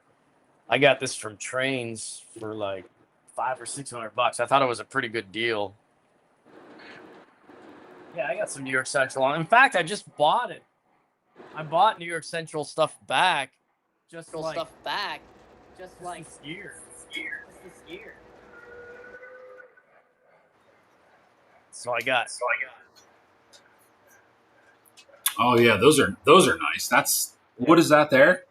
That's an L2A, Lionel That's L2A. That's an L2 from what year roughly? What is that? 15? 2013? 13, No, 14? was that the Empire Builder set that year? You know what I like about this? It's legacy, but doesn't have whistle steam, so it doesn't have like the extra smoke hole in it, and less smoke. Dude, fluid. I've learned from you. I just got the new Lionel E8s that just came out a couple of weeks ago. Turn the smoke units right off. Don't need them. Yeah, I guess it just doesn't play well with the weathering. Like once it gets on the flat, the oils, yeah. it sticks so good. You can clean it, but It's not real. I mean, for as much as you run it, what's the point? Yeah. I don't really want to deny anyone the joy of running smoke, but just Sure. for me personally, it's not worth it. Especially when the smoke fluid comes from the inside of the engine out. Like you can never get rid of that. Like if it's that's a good question for some people. For some people that run smoke, it's like what is the biggest con of running smoke for say 10 years on an engine? Like what's it going to do to it? That stuff also dries out. It kind of turns into like a resin wax or something if you leave it long enough. I have a lot of old smoke units. When I ran them, I was always fixing them. Like they just required, and the more you used them, the more you had to repack them and clean them out and all that. It's too much maintenance for as much as I mean, I don't, when I'm down here myself, I don't run smoke hardly ever. Yeah. And if I have people over, maybe a little bit, but that might be 2 or 3 times a year. So it's like, what's really the point of just like turn them off? I smoked my Class A a little bit, and I think I got a few engines. I've some modern stuff I've run smoke on, but I did the Class A 1225. I smoked that too. I got an engine from the factory. It's one of these. Remember Lionel made these the NW2s a few years back, Legacy. The switchers, I got one. Yeah, and I got one that's got smoke fluid. And I never even ran it. Really? Yeah. See if I can show you. That's you can see this. Crazy. See all this stuff? Yeah, you can see the oil residue. Yeah, right stain. there. Yeah. So I got to get this thing on the bench and clean it up. But yeah, I didn't even do that. So, oh my gosh. I don't know. Maybe it's from the factory. Maybe they were testing it or something. I don't know. Right. So, but yeah, no fun to try cleaning that stuff all the time. But yeah, I should put this back on layout. These are cool engines. They run so nice. Here's a good question. Big Rich, thanks for the super chat. When shopping for I'm assuming he's saying box cars, what type and style size do you typically like to go for freight cars? You can see I like a lot of the 40 and 50 foot cars. Okay. Like basically PS1s? PS1s and the Penzi stuff. You know, I have a few of the X31s kicking around a layout, X20, X29s. But yeah, any of the 40 footers, it's like my favorite. I went to York. I always come back with like an armful of like Weaver ones, you know, it's like my favorite thing. Weaver. So many Weaver cars. I just love them. You can get them for like $20 or whatever, you know. You can. Yeah. I stack them under the layout. I got tons of them. I just one of these when the M1 comes back around, maybe I'll stop it. I'll show you. I got 3 kits that I built, but you can see a lot of the Steam era stuff I got. A lot of these are like that's Lionel. That's a Weaver. That's an Atlas. That's a Lionel. But I got some other box cars coming up. I just love Weaver box cars. I don't even care that the handrails are molded in. There's, when you got a train full of them, you're not really gonna Right. notice. You But can't tell. You can't tell the difference. and I always hunt the old Weaver, these round roof. Yeah, What are I the love them. M53 cars? Yeah, there's a Weaver State of stock Maine, car. Anger and Rustic. Yep. Yeah, Atlas Trainman. They're getting a little harder to find. I always like those Atlas Trainman cars. I think those are the old Atlas. That's a Lionel like X31 round roof. That's another Weaver smaller car. Pierre Marquette. Yeah, no, you know what that was? That one there. What was that? That was a I think that was, what the heck was that one? Is that a Weaver? Or was that the one? There was I think Northern Michigan Railroad Club made that custom run. I got that Okay. and a Manistee Northeastern. I think that was theirs. I don't know.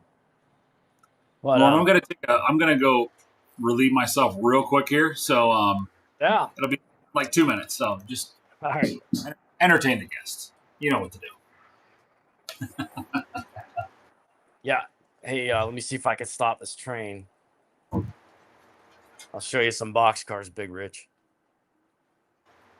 So these here, this one here, and this one, these are some like Bev Bell kits, and they're really cruddy trucks, but I thought they came out pretty nice for what they were.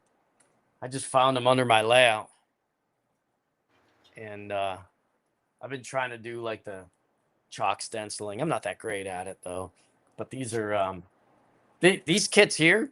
A lot of these became Atlas tooling later on. I forgot who made that. Bev Bell, Intermountain. That is. But yeah. Now I saw on like Joker's Discord, I was putting up these Chateau Martin cars. These things actually survived into the 70s, But yeah, and here actually see that's an Intermountain and that's an Atlas. The Intermountain had that cool corrugated roof on there. I don't know what they call that, but another Weaver H30. And there's a Lionel X31 coming.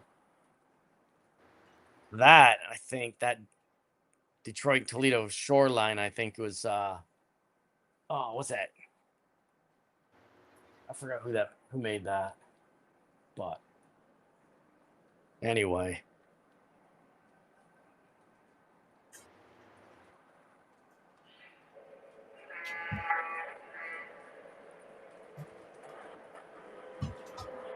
There's another Weaver.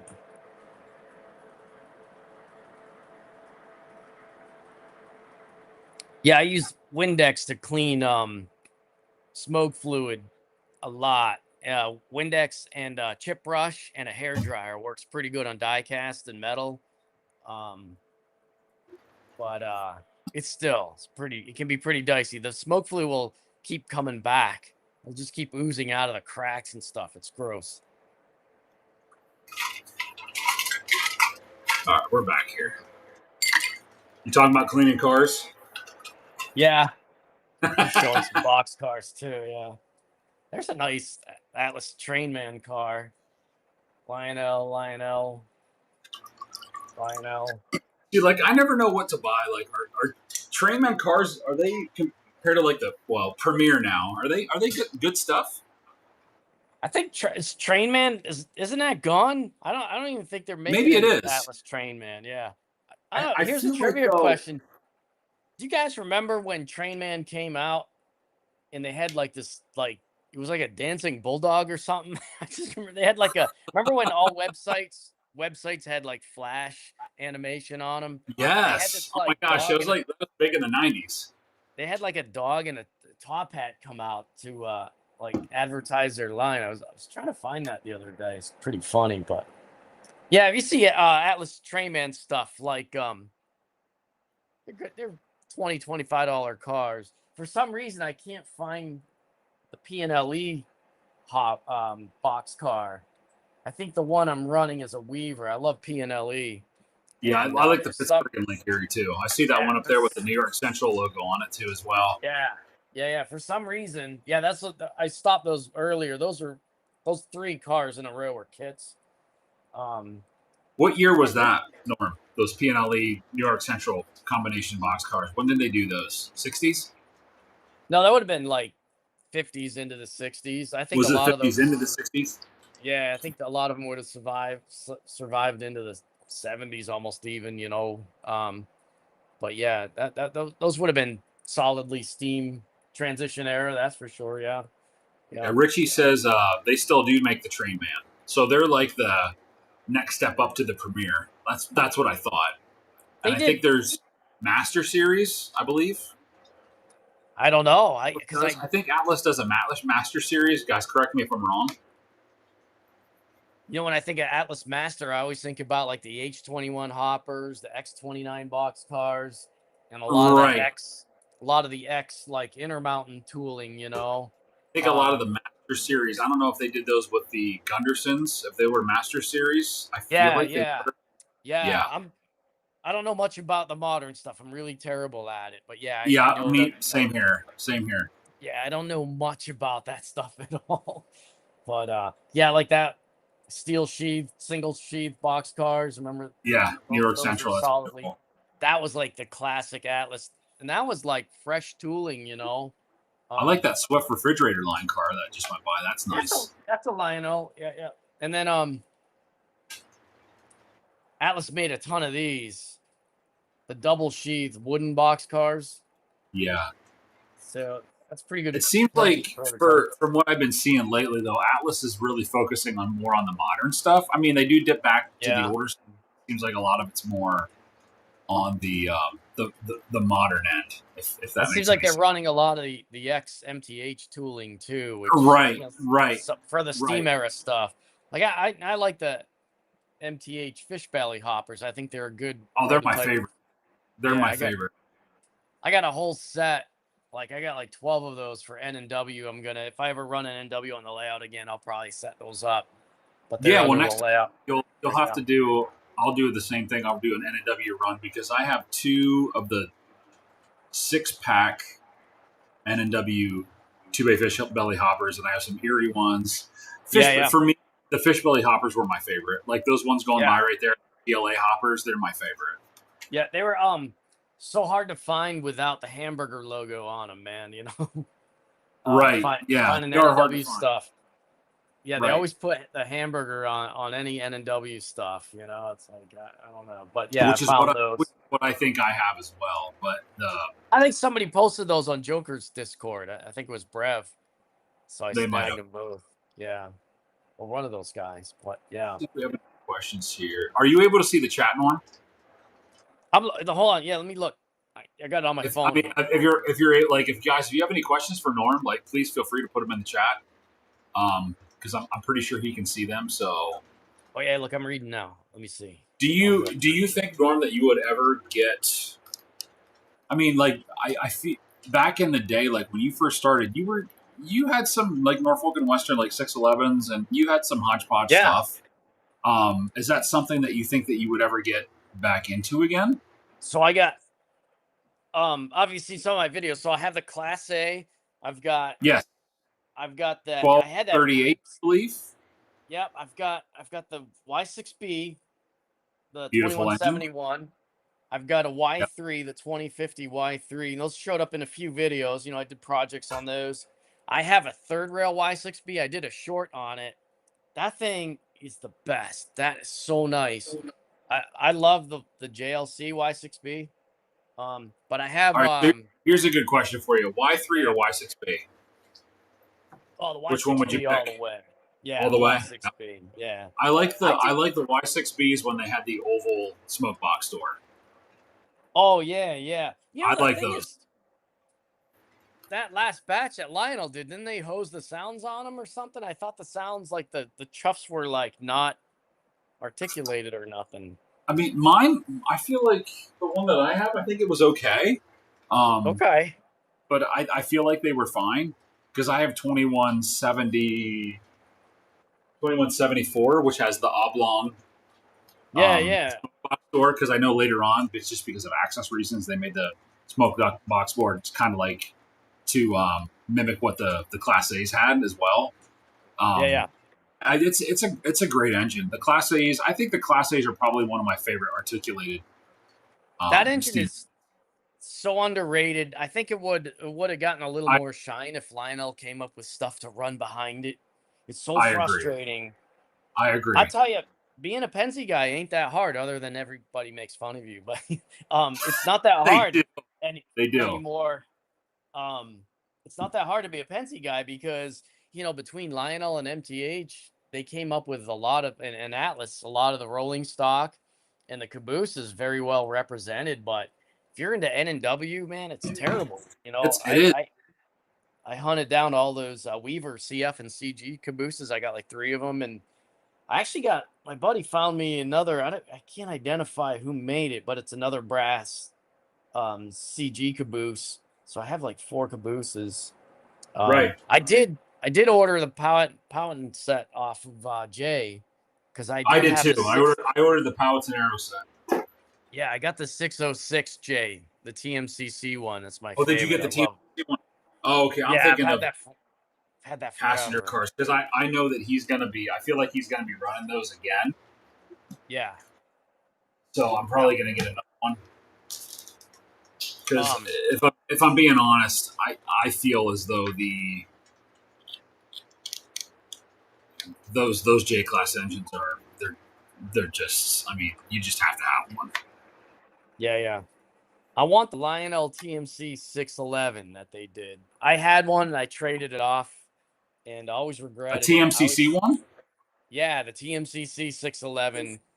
If you ever I look have a at it, buddy it's that the has best. one, Yeah, I want one real bad.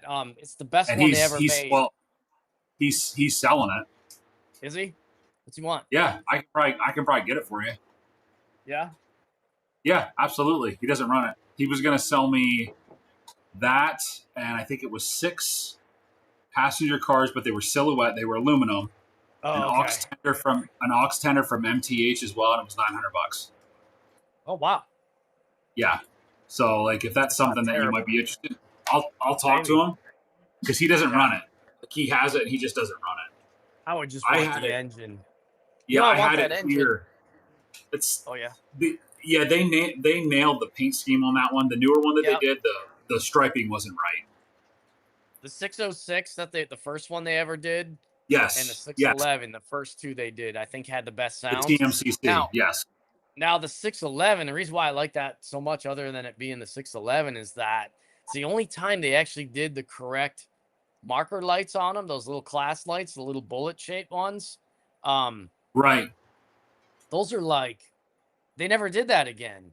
When they reissued the J's with Legacy, they brought back the big fat like torpedo shell ones, Yeah, it was like But 2019 they did that. yeah, and yeah, then they totally botched all the paint on them. It was The awful color was to look bad. at. The ribbon on the side was like a light. It was like almost like a light red. It was weird. Yeah, it's terrible, like brick red or something. And that's a question I have, Norm. Like, maybe you can answer that. Like, what happens in transit from like seeing artwork and seeing and then being like, you know what? Yes, it's right. Good enough. Put it into production. Like, what happens? I don't know. They seem to be better now, but they went through a phase where, man, this stuff was looking awful, Right. Even some of the Penske colors were bad. Yeah. Yeah, those there's like those L1s I got. Let's see if I can show Yeah, you this. like the Bruns or whatever, the green or the black or whatever they were trying to do. Pea It was soup just green or whatever. yeah. Like who stamps approval of this? I have no idea, man, but they really It's not screwed that us. up. I can tell you that. Wanted to show you this tower, see if you can see the lights. Dude, going on and that off. tower is absolutely insane. I've seen the video. How did you do that? Well, I did the video on it. If you could survive one of my boring videos, I showed how I did it, and that was because DJ on Joker's Discord said, "Oh, you should light that up." I was like, "Oh shit." I said, Of "Yeah, course, all I got. right." Yeah, so So then I got it's prototypically accurate the way you have it lit up. ah it's pretty well stylized, I think, but I don't know. It shows block occupation as the trains go around. You see the blocks light up. How So did how and so for people that maybe haven't seen the video, like give us a little overview of like how did you come up with that concept to make it do so what it's doing? what happened was I wanted to redo this tower because this roof wasn't so great and the chimney was wrong. So if you can see the chimney, um, it's Okay. got a little bit of a taper to it. I Yeah. resin printed a chimney and I redid the roof because the old roof was kind of like falling off. See the lights going. And Okay. so I wanted to fix it up. See if I could get my roof off. It fits pretty well. But I 3D printed, a new Yeah. roof for it. And that's pretty Oh much my what's going on God. in there. So, and it's kind of an old tower. It was on my old layout. Yeah. It's been around forever, and it's just kind of a remodel. And I just took the opportunity to like just add some interest to it, I guess, And that guy there, I made him with AI, and I used like a Chat GPT prompt and resin printed him. So Yeah. You're it's a gonna have to fun give me little a crash project. course because I just started getting into a printing. I got a Flash Forge. Yeah, yeah. It's a I mean it's a good printer, but it's like there's definitely a learning curve there. Yeah, I'll set Um, up over there. that's a beautiful shot. Thanks, man. Guys, like I am. like the video for that shot there. And if you're not subscribed to Norm's channel, do yourself a favor. But that That's a lot of. And I think Norm, you say you use a lot of super trees. yeah. I'm Okay. really overdue. I'm so overdue to do some better trees. I've been I want to get some probably just another few batches of super trees, but you know what happens to these? They just dry out, after a They while. do. What I do with them, what I do is I grind them up in a coffee grinder and I use them for like ground cover. But Yeah. Sure. Absolutely. yeah, I've been trying to think about some better looking trees. These are getting some of them are really old. They're from my old layout, and Well, yeah. Reuse them. I mean, don't. They said something about. I don't know if some people do this or not, but like a glycerin, like a spray to keep them like moisture. I guess moisturized or whatever, so they don't like yeah, get yeah. crusty, I crappy. never tried that. Yeah, the glycerin. Where the heck do you Yeah. get glycerin from? Amazon. I I don't know. Yeah, I guess I'll try that. Yeah, that was an old thing like they used to do in Model Railroad, or like if like there'd always be an article about a guy picking weeds, in a field, and yeah, they would soak them in glycerin to keep them kind of supple or whatever. I don't know, but yeah, I guess I never tried that. What I used to do with these was, you'd get a box of them. Yes. I would take the whole box and sit out in my backyard and just spray bomb them, flat black, and I would leave them in the box. And whenever I just needed to do a batch of trees, I would just do a batch at a time. I would just set up like a bucket with diluted white glue or carpenter's glue and just dip them in there and then sprinkle the ground foam and the flocking on them and plant them wet. Right. But Did you use super leaves or did you use your own mixture? I later on a lot of them have super flock or whatever now. Yeah, Yeah. but a lot of it was just generic ground foam. And yeah, over time I started using a lot more of the flocking as it came out, and I would always mix up different colors too, but yeah, I kind of So feel like I'm over. your inspiration for like your let's say like your rock faces. So for anybody that's interested in doing scenery, I know a lot of the stuff that Norm uses is the Adirondack blend from Scenic Express. Yeah, It's great, yeah. great stuff. So tell us a little bit about your rock faces back there that we see there off to the right. Like, what do you use? What's your Here. technique? Um some of them are like just plaster of Paris that are like just blobbed onto the. What I would do is I'd make thick plaster of Paris and just glob it on by hand. Kind of smear it onto the mountain, and Yeah, right. as it would harden up, I would just use I would just use like one of those painters uh scrapers, and just to kind of scribe lines and stuff and flatten the faces of it. And then a lot of it was there's some of those what was it, Atherton Scenics or something? Scenic Express used to sell them too. They're foam rocks. Yes, they did sell foam He was rocks. Yeah, that guy was selling this stuff direct on eBay for a while, so I bought a lot of that stuff. And then what I would do is cut them up and flip them around so they didn't look repetitive. And the big trick is, though, once all the rock, whatever method I used, I'd always paint them kind of the same. I use that Krylon khaki paint, and spray bomb them all in place.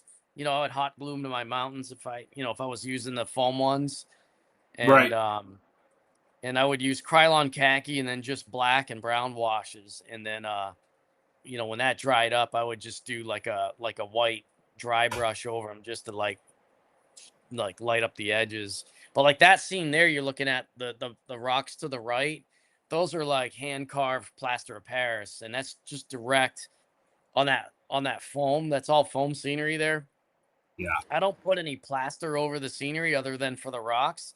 So I'll just, like I said, I mix up plaster of Paris, and sometimes I'd let it kind of harden in the bucket or whatever for a little bit, and just glob like fists of it onto the mountain, and then with like one of those, like a scraper, even because it has a nice flat surface, you start flattening the faces and then undercutting it, and as it gets while you're working it too, it happens really fast. As it sets up, you can actually start chipping on it too, and getting those effects. And then Yeah. yeah, so How I did a many lot of that.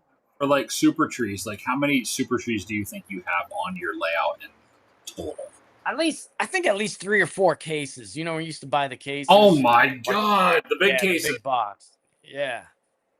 Yeah, well, your layout would suck those up pretty quick, um It does. Like you put an area and you're yeah. like, dude, 3/4 of my freaking case is gone already. I think I started buying, remember you had like the pillow pack of them or something, Yeah, right. like you bought like a Yeah. bag of them, and then I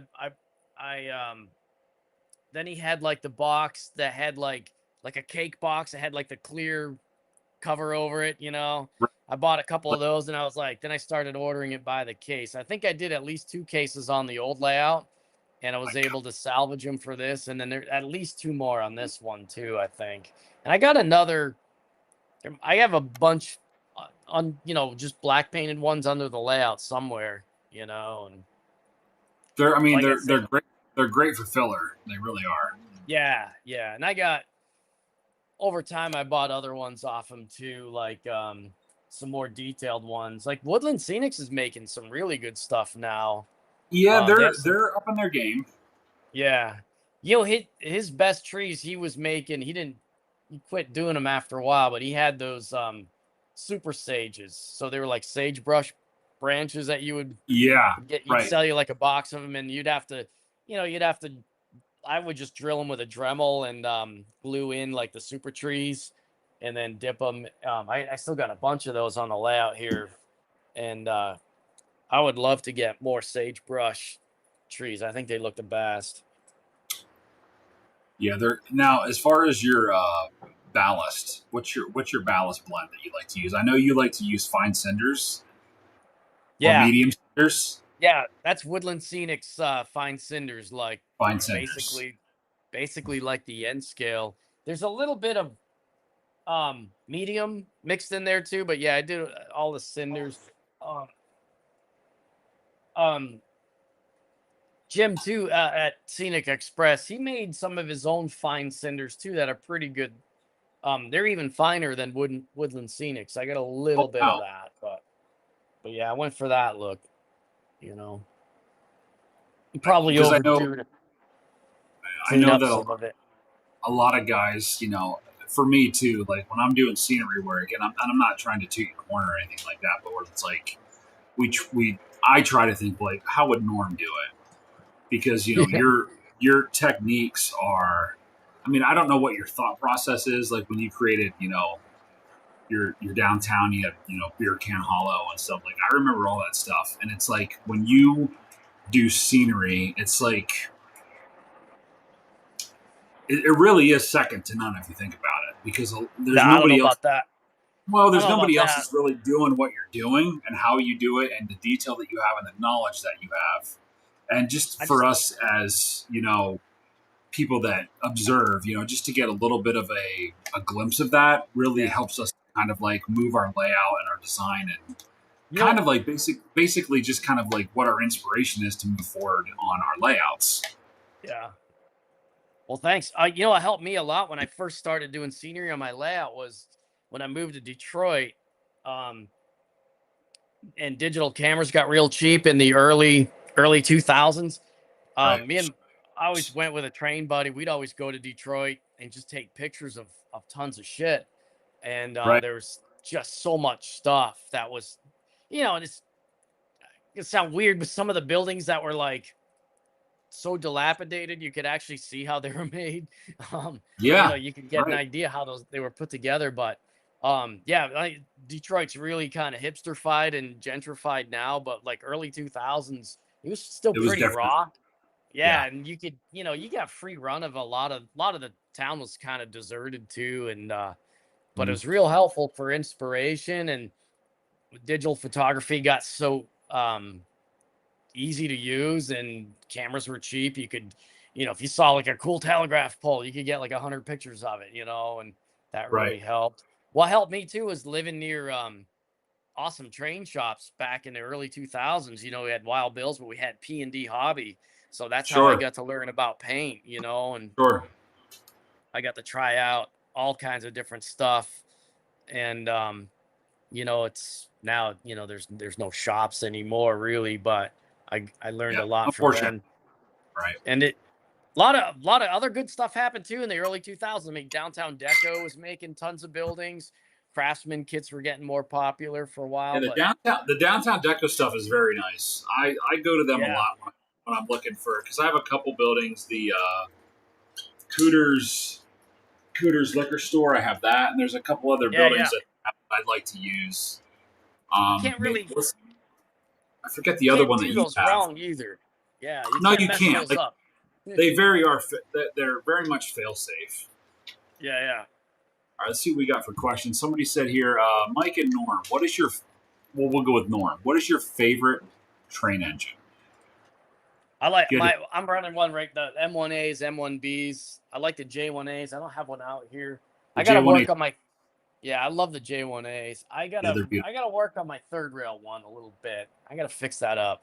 I did that before I got a 3D printer, so some of it needs a little cleanup. I love the M1s and of course the Decapods. Yeah. M1s are my favorite. Let's see. Let's see. Big Rich says, funny, I got a madman when I need motivation. I watch Norm's videos and then I get to work on my layout. Inspiration. Let's see. Big Rich, absolutely. I got to admit, when I need motivation, I put Norm's videos and get to work on my layout. Very cool. I see some Pennsylvania Railroad engines on the right. Absolutely, you will. Yeah, throw some more likes on here for, not for me, but for Norm, for sure. Norms and Fairmount subdivisions are two top layouts around. Do you know that layout? Oh yeah. Yeah. That guy. He used to post on OGR, I think, way back in the day for like a Okay, brief okay, time. Yeah, that okay. layout's really nice. He's a pretty cool guy. He's left some comments on my channel. I don't think I've ever met him though. Very But nice, yeah, very really nice. nice layout. Yeah. So yeah, if you guys have any more comments for Norm or questions, please here. Let's You see what we guys got. Hey, Norm. want me to run a different engine or something? Want me to run those decapods or something? Yeah, if you guys want to run something else, let's see here. Hey Norm, maybe one day you can grant some track rights and run a Southern Pacific engine on your layout. I do believe you have Santa Fe on there. He does have some Santa Fe. Yeah, I mean Pennsy ran into Santa The Fe. I Penske got ran that. the Santa Fe. They had some Texans. Yeah, yeah. If the The five was it Detroit the three 5,000 rails, series? yeah, the Yeah, 5011 class. Yeah. 5011. Yep, right. So yeah, The you will Detroit, you will see some stuff from the out west on here, but prototypically it will be yeah. the things that actually ran with Pennsylvania. Yeah, going out I towards Sandusky, Ohio.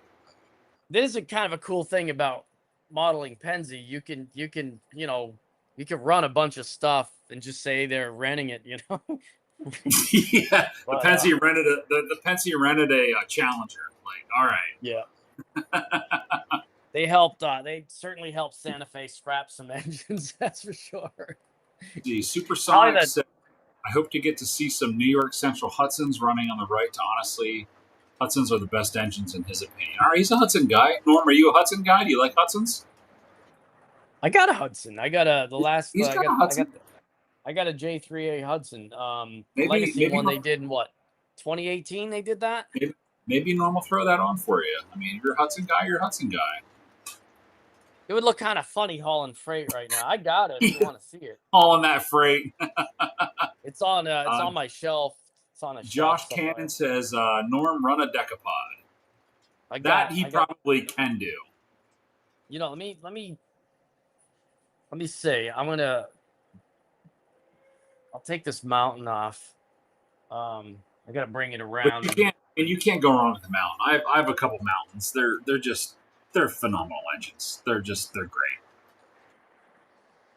Do you want me to run this whole third rail one Go for it. that I was Absolutely. showing before? All right, I'm gonna stop. I had to stop the other train because the decapod's got to come out onto the track one here. So here's another praise for Norm. Norm really got me into using the laser and 3D printer for my model railroading stuff. Thank you, Norm. I was just running my laser. Yeah, I'm working on a new building right now, and I did get to do some laser time this week. So But, you really have to understand, Norm, how many people you really are affecting, even if you think that you're not, you are. So, and it's That's the proof is pretty in the cool. pudding. It is cool, man. Like, you do really good stuff. Oh, thanks, man. To have you on the live stream here alone is just. I'm gonna run this. I'm gonna run the first brass engine I got. Give me a second here, though. I'm gonna move. No problem at all. I wish I had another camera to show you what's going on. I don't know if you can hear. I'll turn up the sounds on this engine. Do what you need to do, man. You can hear that off in the distance, but I'm moving good. it off.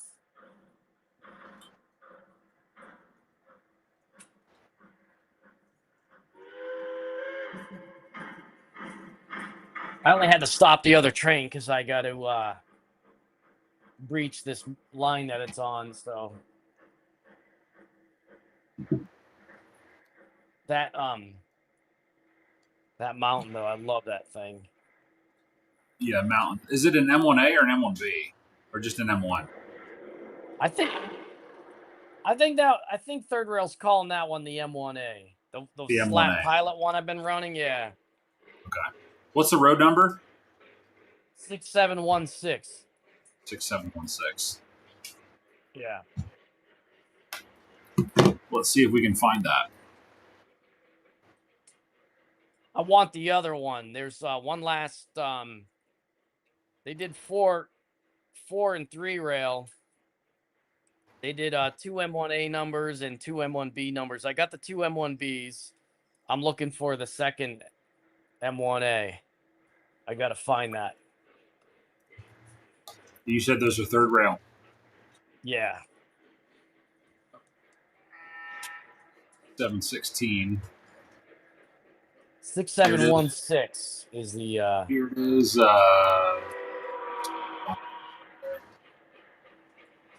Okay, it's got the silver smoke box. Yep. Uh-oh. I just killed something. What's going on here? All right, let's try that again.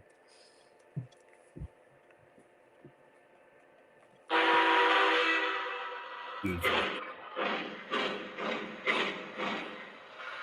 Freaking awesome. I got something going on over here. I see a lot of 6755s. That seems like a popular number. Yeah, I got that one. I put Blue Nami in that one. I did that a while back. Something's going on with this track.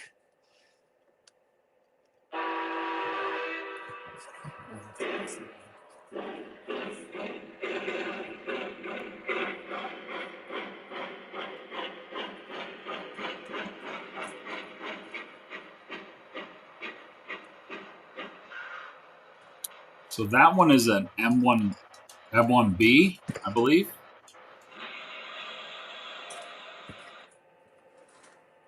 $67.16 is an M1B.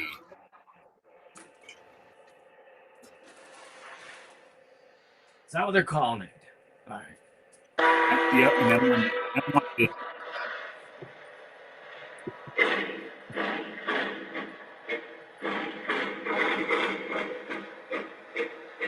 I just gotta wonder if Third Rail's gonna start reissuing that sort of stuff.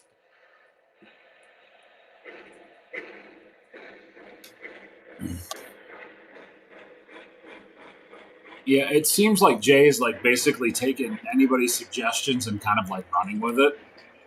Yeah. But I Boy, mean, that's really loud. Pennsylvania hasn't really been one that's been talked about too much because I feel like Lionel's really been doing a lot of Pennsylvania, but we'll see. You know, there's another catalog coming out next week, the week after maybe. So we'll definitely. I don't think that Decapod wants to run tonight. That figures. You know what I'm gonna do? I'm gonna get the I'll get the legacy ones out. Yeah, do it. We gotta What's the is that a third rail one or is it TMCC? Yeah. It's just hanging up on a switch over here for some reason. Just because. Of course. Anytime you're on the spot, shit doesn't run. Yeah, I don't know what's going on there, but Nathan Lionel. Oh, I know what happened. We twisted a roller on it. That's what happened. Oh, I see.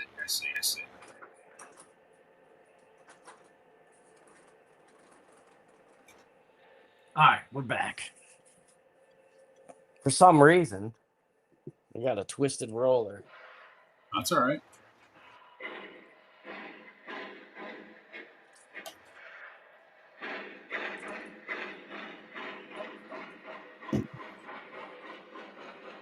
All right.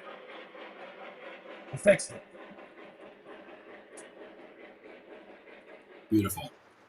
For now. Gosh, those freaking beautiful. God, those are so nice. What's your radius there? Is that 99 or 90? 90 and 99. 90 and 99. Okay. Yeah, I wish I would. I wish I would have had a little more patience. The 108 wasn't available at the time I built the layout, and of course, right, you gotta jump on. I think a couple like months after I got the track laid, I could get some, and I forget who I was buying track from at the time. He was out in St. Louis. He doesn't sell anymore. I forgot his name, but okay. Let's see. Josh Cannon asked Norm, "How big is your layout?" The main section is like 10.5 by 36, and then yeah, and then I got like a 4 by what is that? It's like 29 by 36 total, L-shaped.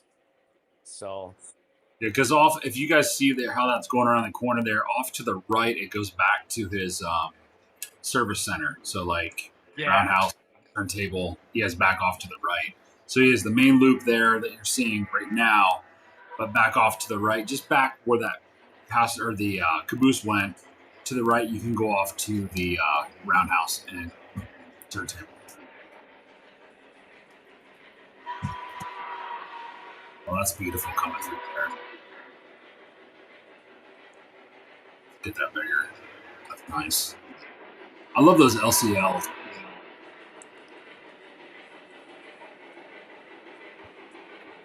Were those cement cars? That one in the front, is that a cement car? What's that? That first car on the front, is that cement? Yeah, that's an MTH gondola. Yes.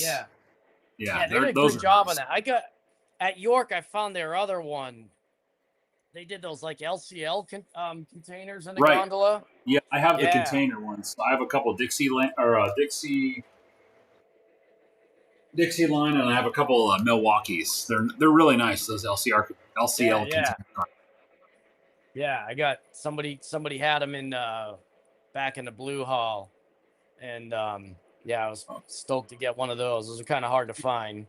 Got a question here, Norm. Do you have any Berkshires? I got that 1225. He's got 1225 Supersonic. Yeah, he says, Yep. does Norm have Pierre Marquette 1225? He does. Yeah, I do. Yep. Yeah, I got the video. That one video is pretty popular on my channel. This is like a kind of a montage, you know.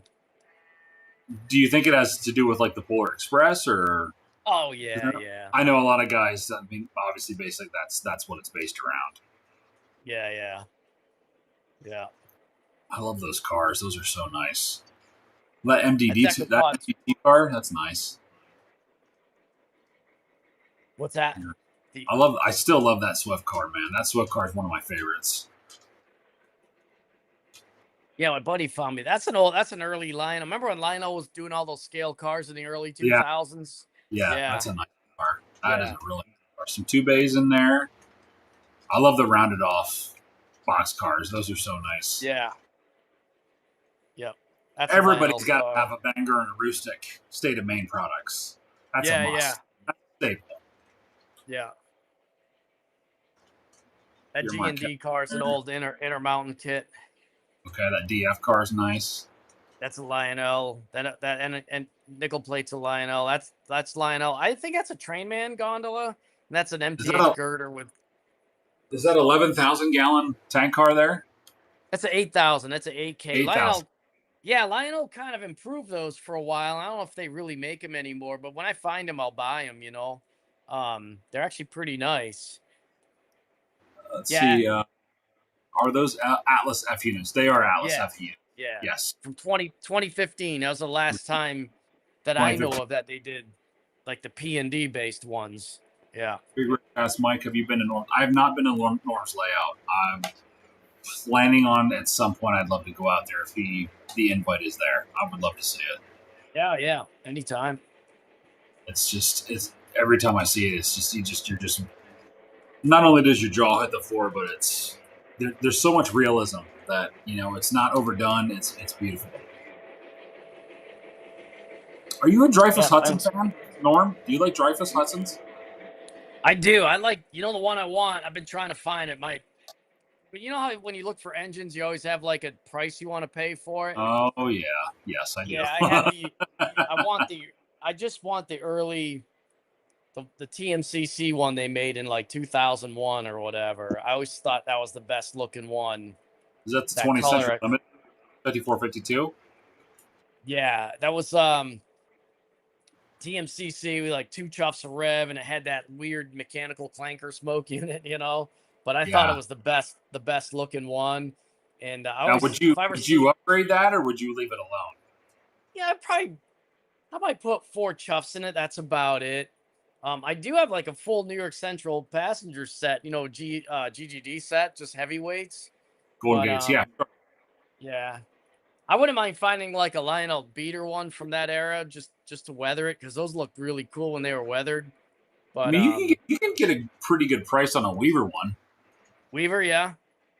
Yeah, Yeah. I mean, I have a buddy of mine. I think he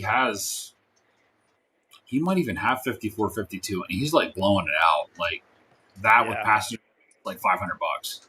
The Lionel one was so nice, so I had the Pitman motor in there. If you put electric railroad in it, it would Yeah. run. That's really super good sound too. For Do that you era. like the motors? Like compared, like what is Lionel putting in like motor wise? Like what are they putting in their newer stuff now? I think they're doing like the Mabuchi 555 because they had cannons for a few years. Okay. And, someone had one of the last set of Berks they did. They took the shell off, and it's like a long Mabuchi. I mean, I think on paper it similar torque and stuff to a Pitman. I don't know. I haven't bought the last new Lionels I got had the little tiny Mabuchis like the ones like the 355 PH, which is like the ones Right. they use in diesels. Yeah. And they're not heavy duty. no, but I got them in these the decapods. So I don't know. I mean, I've been running them as a double header ever since I got them because I don't know, but Let's see, I don't Norm, know. how long is a tender on the steam lug one? What he's running right now, that's a coast to coast tender, so that's Yeah, a long. that's more than 40 foot, ain't it? Yeah, that's like Oh, a absolutely, absolutely. yeah. That's probably I don't know. That's quite 50 foot, but that's a close. long one. It's Yeah, definitely a long one. yeah. Let's see, Rich says I was bummed my first York a couple of months ago, and I missed Norm. Everybody said he was there. Yeah, Norm, are you going to York this fall? Yeah. I'm getting we're doing the whole week again. I almost was gonna get a room Oh, in nice. Columbia, but we're gonna stay at the True. I'm gonna do the pre-show. I'm gonna sell some stuff at the pre-show a couple days before. Nice. Yeah, What are you so thinking of selling? we'll see. I got a few things in mind. I'll probably cut loose my um probably like my K4 collection. I think might get the axe. I don't know. I will tell you. Maybe my Hudson. I don't know. I Okay, don't know. We'll see. I'm waiting Um, on MTH Mohawk. That's one engine I'm waiting on yeah. because I don't think Lionel's going to do them anytime soon. I want a really good K4. The reason why I didn't really order the Lionel ones, they're doing the short tenders like the Yeah, they didn't do any 75. they didn't do any long haul tenders. Yeah, like if you look at the like the high iron, they did the 110 P70 tender, I think. And Yeah, that's the one that the K4s you always saw them mostly with especially toward the end. But I think Lionel's doing like basically it's the old K line tool, and that was like the 75 P70, I think. So yeah, yeah. it's it's it's pretty it's pretty short. Yeah, Big Rich. I we tried to make it over to the tent, Captain Andy's tent. We went by and there was nobody there, and we were gonna crash it anyway and just wait for people to show up. Yeah. That's awesome. Well, definitely next time because we're definitely gonna be So the whole. that answers your question, Philly Rail. Did Norm did he did not order any I did not, K4s? not yet. Probably just wait and see. You know, some of the I'm gonna brass take hybrids might be nice. I'm gonna take a chance and see what they look like when they come out. Like I said, I Yeah, was a little right. bummed that You'll be able to get them yeah. for sure. For I sure. got I got the K4s they did like 10 or 15 years I was ago. say what 2010, 2011. Yeah, yeah, yeah, yeah. Those were all right. I got those, and I run those double headed. They haven't been on the layout in a few years though. Now I might cut those loose. Did I they don't know. run K4s prototypically double headed? Yeah, you'd see them double headed. Up around Horseshoe Curve, definitely. You know. Yeah. I like them. They got the slat pilots. Controversial opinion. I like the modernized K4 pilot better. I always thought they Right. looked cooler. But yeah, I got a couple of those. I don't know. I might cut those loose. They got legacy. I'll clean them up and maybe sell them. But So if there was any K4 that you saw out of the catalog, if you can remember or recollect, like which one would you want to get? Would it they had be that. a hybrid with the elephant ears? Yeah, what was the one they did? The Skyline casing one. I thought that was pretty That one's cool. super cool. That they chose that. 53.99, the Yeah, post-war variation. I like that one. yeah. I really like Yeah. that one. So I don't know. We'll see. I think the 1361 they're doing. Like I Yeah, said, the 1361 ran the that's 110 popular. P70 tender, Yeah, longer tender, and they're doing the short ones. So I don't know. We'll have to see when they come out. I was a little disappointed that they weren't going to do different tenders. You know. yeah. I was But, really surprised. I was like, okay, short, no long yeah. haul. Are we just ignoring Yeah. that At or least what? do a long haul. Yeah. But yeah. It's in one of them, right? All right, here's Yeah. a I question here. think. Does Norm have any Baltimore and Ohio Big Six number 6666 or just the class in general? Like, I got the big 6, but it's 60,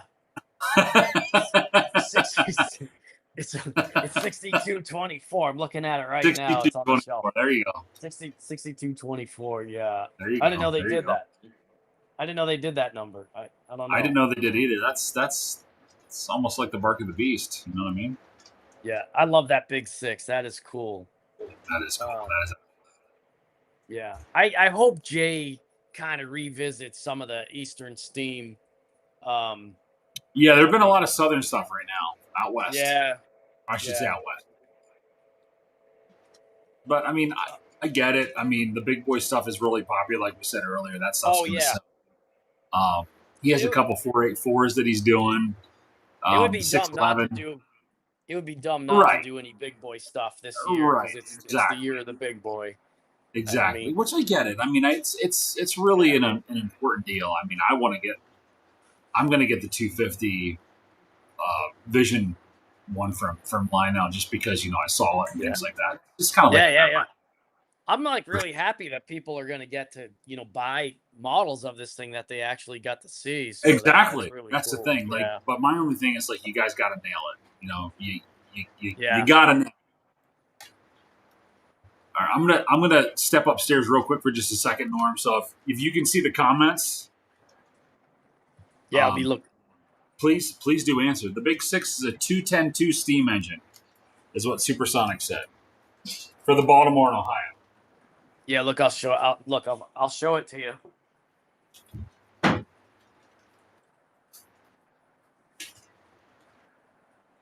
gonna go flying. Anyway, it's over here. That guy. This one.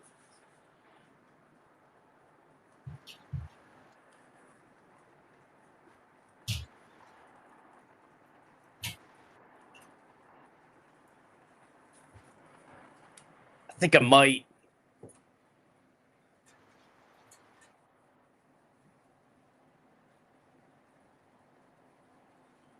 Can you see it?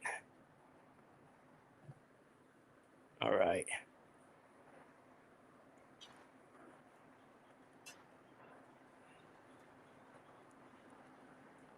I think I might try.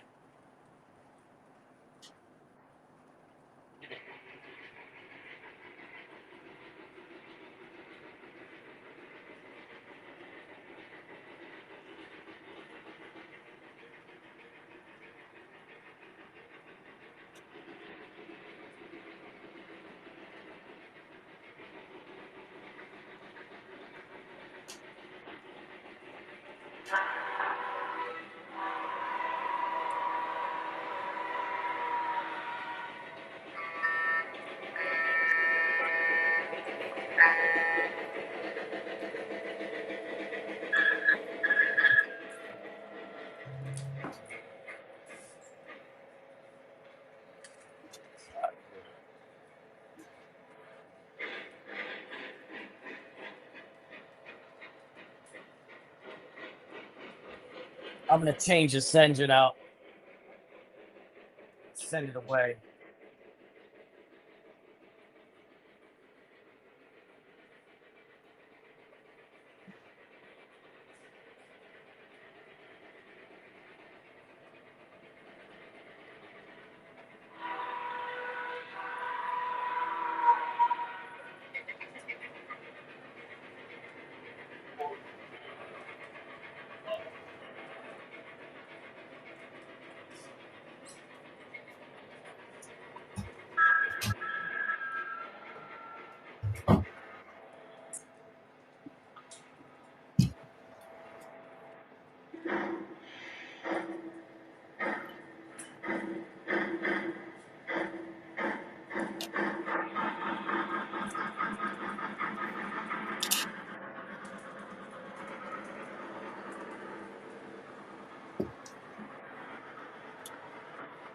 James, I had a third rail B&O 210-2 at one point. Nice.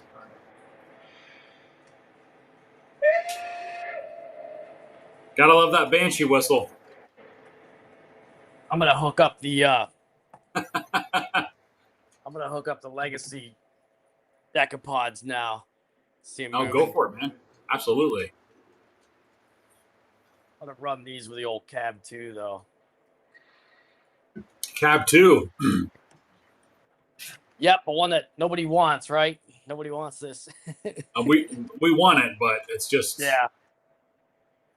Not I hope according to Lionel. Nobody wants I hope it. Lionel makes another one for the Cab 3. Yeah. I really do.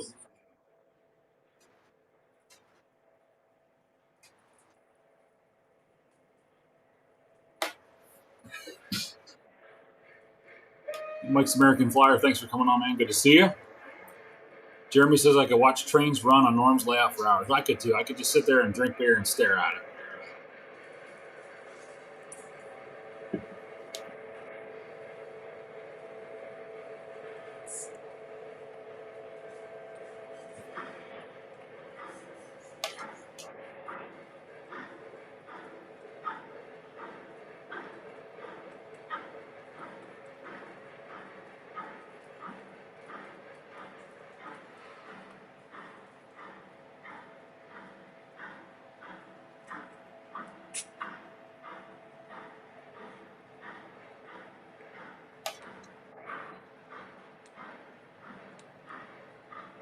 Little plug here, guys. Get yourself some merchandise from the Tattoo Trains shop.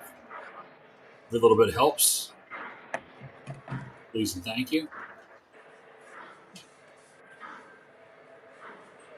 All right, I'm gonna make this train even longer.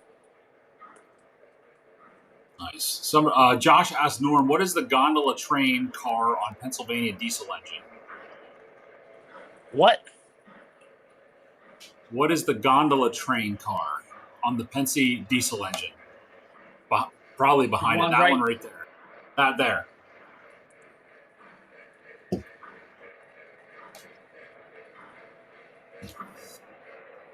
Pretty sure that's what he means.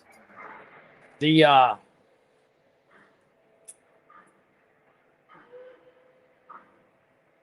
gondola that's behind. It's right before the caboose, I think. Oh, that might.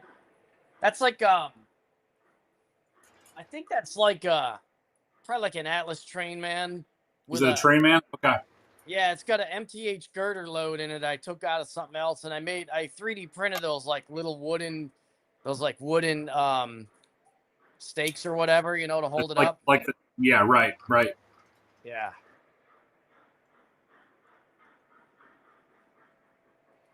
I'm just moving an engine out of the way so I can get these decapods rolling.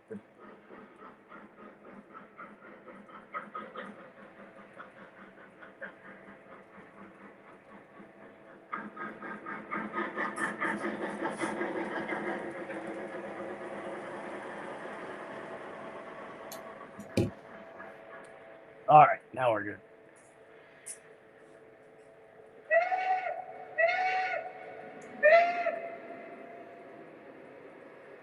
Josh Cannon said it's behind the orange tanker.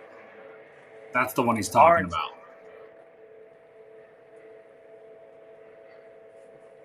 One just before the caboose, or behind the orange tanker. That's all I got. So whenever it comes up here, if you got an orange tanker.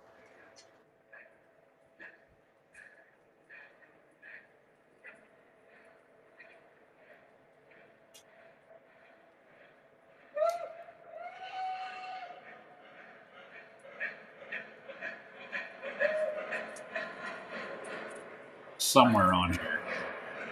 Yeah. What if I have an orange tanker?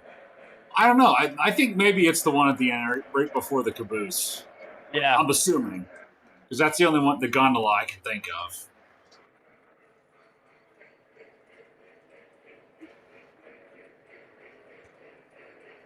A lot of people are liking those Train Man stuff. Like, a lot of people like the Train Man. Yeah. Those are cool. Good stuff. I mean, it's not. It's got to be that one right there. It has to be that. It's a C&L. That's one. Yep, that's the one.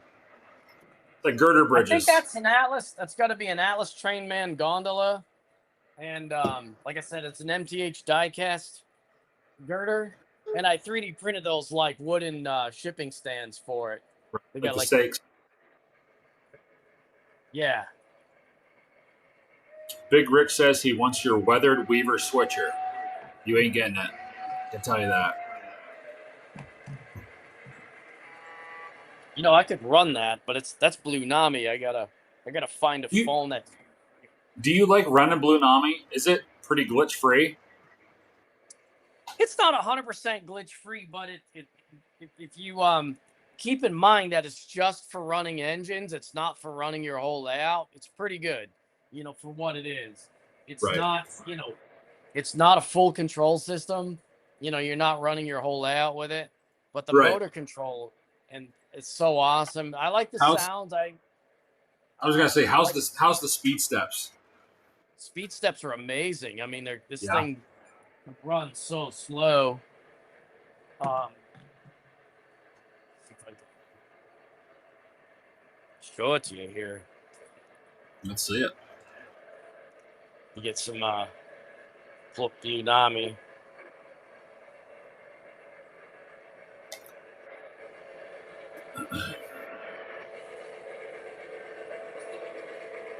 It's collecting Nami data right now. There you go.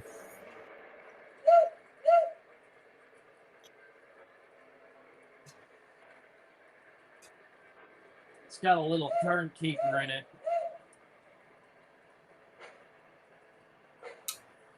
Can't get any smoother than that.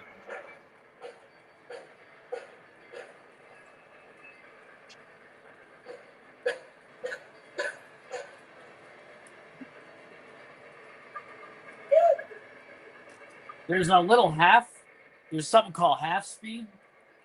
Yeah. So you can kind of do like switching with it.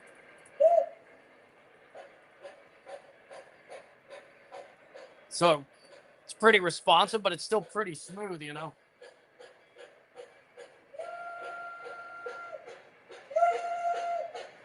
Yeah, dude, you can't beat that, honestly. You really can't.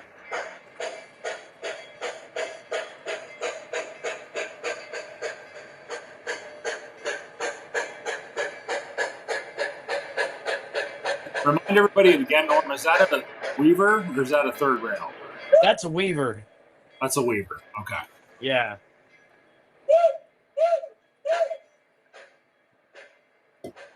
But it runs real nice too. You Did know, that I have, mean, did it's that so did that smooth. originally have QS1 in it? No, somebody upgraded it to like a TMCC, so I took it out and you know I'll have spare parts for other stuff. That's nice. That really is nice.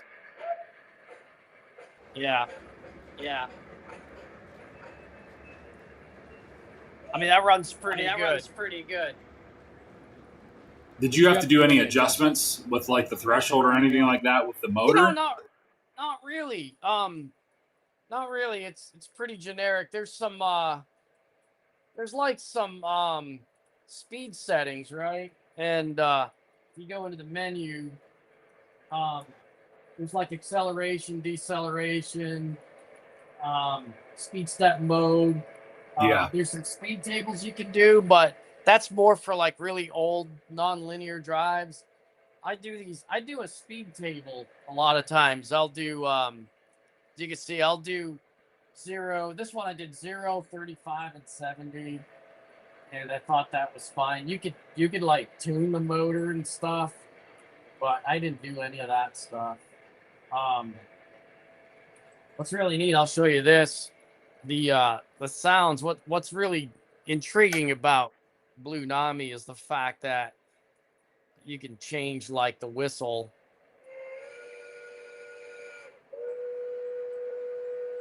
Are they accurate sounds?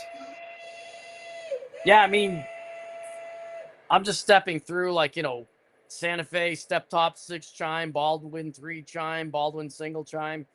Right. Here's like the Penzi ones. There's only 2. Probably the Banshee. Yeah, they got that's the one I've been using for the M1 and The Banshee. That's their Banshee, yeah. So um I was using like something else.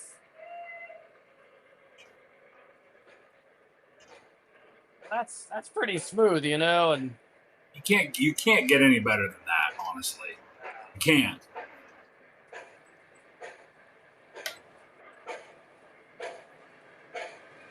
the one thing I've been playing around with these, I've been adjusting like like they have that labor chuff, it's automatic, you know, it detects load. I learned how to I learned how Yeah. to tweak that a little bit. I haven't done it on here yet, but it's like you can actually go in and sort of tweak that stuff. It's kind of neat. But Pretty easy yeah, though for the average user. for the basic stuff, yeah. I mean, and it's Yeah. like you can get as geeky as you want with it. You know, you don't really have to go that crazy, you know, but it's all there if you want to. Yeah. Um, Right. so yeah, I've been going through and you know, you can fine tune them whenever you want to. Like you get them running really fast. You can get them running like you can get them up and going like pretty quick, you know. Um, but then you can, as you play with it more, you can kind of tune it at your leisure, you know. Right. So yeah, it's pretty neat. I think I'm So you would inside. agree that anybody that's getting into Blue Nami or hesitant with Blue Nami is it's not it's pretty user friendly. Yeah, yeah. That's What I that's heard, good. what I was told was that like there's like a lot of see that's the Lionel whistle and that's the Blue Nami whistle. So it's Different. pretty good, I Right. think. Yeah, they're pretty Yeah. close. They're pretty close. If you can tell. So how do they do speed steps in Blue Nami, like compared to Legacy? So there's the ones I've been using, you have some choices. I do the 128 step, and then like I said, you can do a speed table and you can do like a speed limit. You know, you can do Yeah. um yeah, I'll show you on my speed settings. I do the 3 point speed table. I don't know if you can see that, but Okay. you basically have low, mid, and high. I always set it for like this one here. I went down to 70, but usually I'll do 0, 50, and 100. This one I I see did 035 0. and 7. Yeah, yeah, and then you could like you could play with these numbers if like your drive is kind of non-linear, but um the, we're actually blessed with really good drivetrains in our three rail trains, you know. Oh, But absolutely. there's like a 28 speed step table too. You can really go crazy with these things, Oh you my know. God. But yeah, it's not that necessary, I don't think. And then, like I said, here's like the acceleration, deceleration, and 103, 2. like I Gotcha. yeah. Now, is So that just something that you just came up with on your own, or is that like a yeah, user? just from experimenting, you Okay. know. Okay. Yeah, and then you can actually like if you set up one engine that and you like the way it runs, you can actually save you can you can actually save those settings and like port them to another engine that's similar if you want, you know. Okay. I mean, that's impressive. Now, is that a Pitman motor in that? No, it's like a little Mabuchi Mabuchi. little Okay. little can motor, yeah.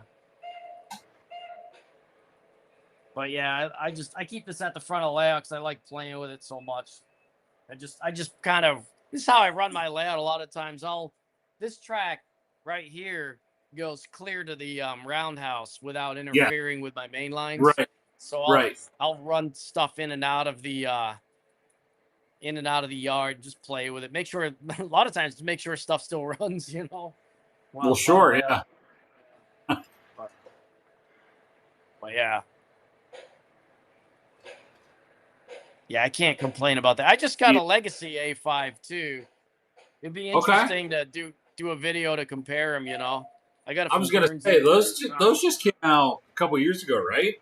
The A5s. Yeah, Yeah, yeah, I got it.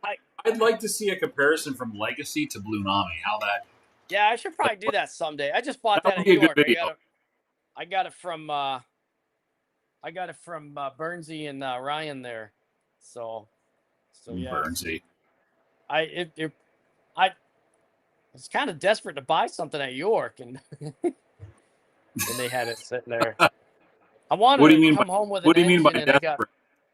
I got dissed on a J1A. I was trying to weasel off a guy, so I don't know, whatever. The last J1As they did though, it's like they put the Banshee whistle as the whistle. Like, what are they doing?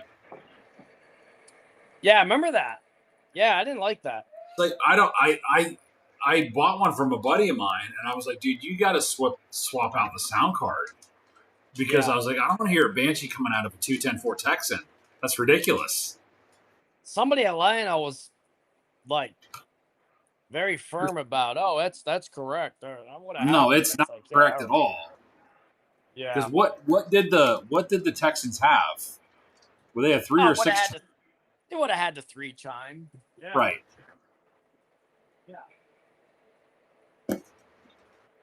Cinnamon Top. What scales gauges does Blue Nami come in? I think it. I mean, Norm, could you answer that? I think it's more than just HO and I think it's HO and O scale. Yeah, Slycat just said HO and O scale for Blue Nami.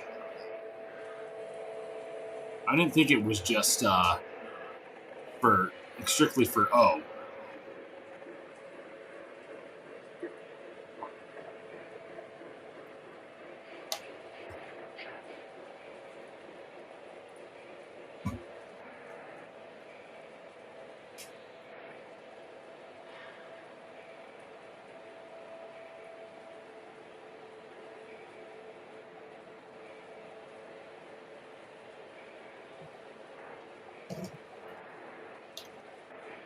It's really cool.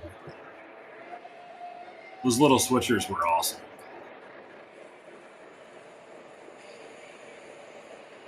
I mean, you guys got to really appreciate that detail on that layout. Like just seeing Millbrook in the back, as Norm calls it. It's just beautiful.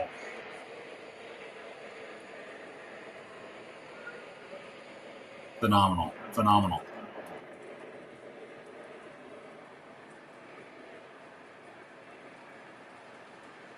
More Supersonic. That's his. They have been rivals forever, and they always will be. Goodbye. Manny and Low, thanks for coming on, man. Please subscribe to the channel. Appreciate it. Like the video. Oh, sorry guys. I was You're good. You're good, man. You're good. Manny has a noob question. Please ask your questions. No good questions, a noob question. I mean, just looking at this shot right here that Norm has of Millbrook in the downtown area here is just. Norm, do you ever go down and you're just like, this is amazing, or are you a little more humble than that? No, I always come down here and I'm like, oh, I'm sick of that building. I'm sick of that one. Really? Gotta go. Oh yeah, I'm always thinking about what I want to work on next. It's actually the layout's at a point now where I'm kind of going through and replacing stuff. It's almost like it's actually kind of harder now than it is to to replace stuff than it is to just build a new layout. I think I'm getting to that point where here's a B6B. So if I Blue Nami this guy, I wonder could kind of compare. Okay. So if I want to see how slow they'll run. So this is like the first speed step of the Blue Nami. All right. You got to do it proper. Two. Oh my man, god, look how slow that is. crawling. That's actually speed step 2, even. That's snail There's step one. 1. Oh my There's god. one. It's still moving. Yeah, you see that? Wow. Look how That's slow that is. that's absolutely insane, dude. Kind of stalled. No, it's still moving. But still, speed step 1. Yeah. What do you want? Yeah, but then like here's a legacy speed step 1, I guess. It's probably jitterier than that. Yeah, I think you see See how much faster that is? Yeah. That's like speed step 5 on Tsunami. Yeah. But look how I think just still moving. Like Slycat said it right, it's a creeper. Here's a question. I got into the Hobby Railroad and yesterday purchased a whole bunch of Lionel Fast Track. Am I going to need 2 power cords? Like the ones that just connect to the wall? Yes, absolutely. Absolutely. Dude, that's crazy how slow that's moving. Yeah. That's sickening. Yeah, it's still moving. I see it. I can see it. I'm looking down at your ties, watching it past the ties.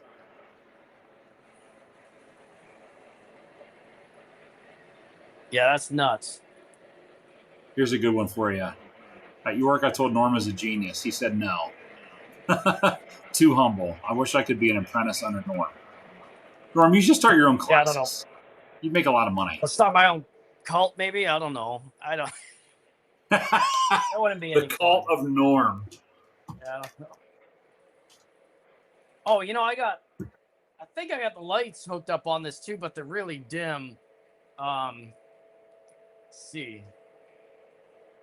You can see them.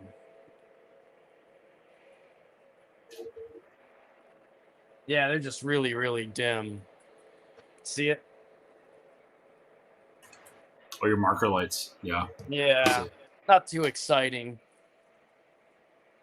But I did do a current keeper in here. And this has like the HO,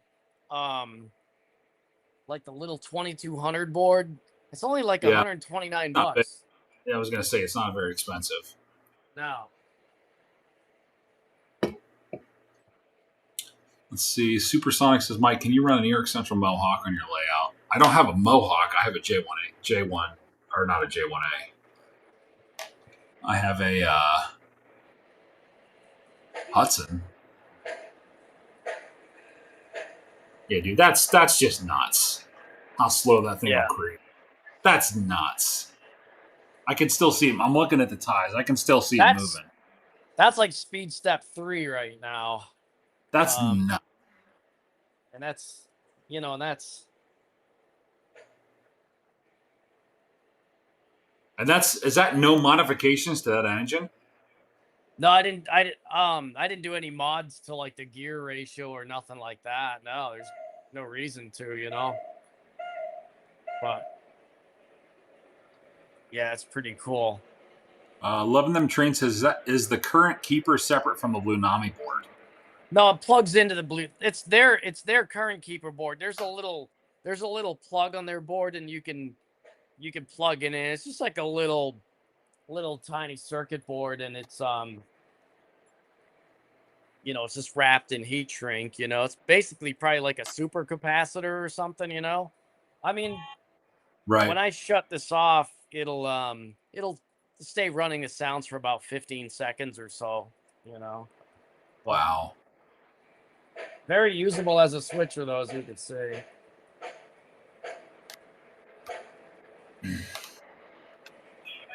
Yeah, let's we can put the J1A on the layout. Do that one.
Yeah, that's pretty cool.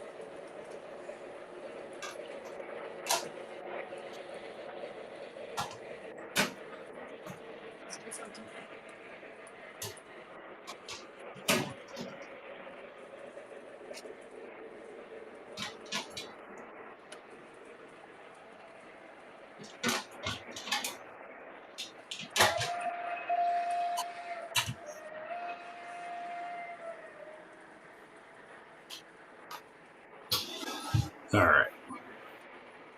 Let's throw this J1 1E Hudson on.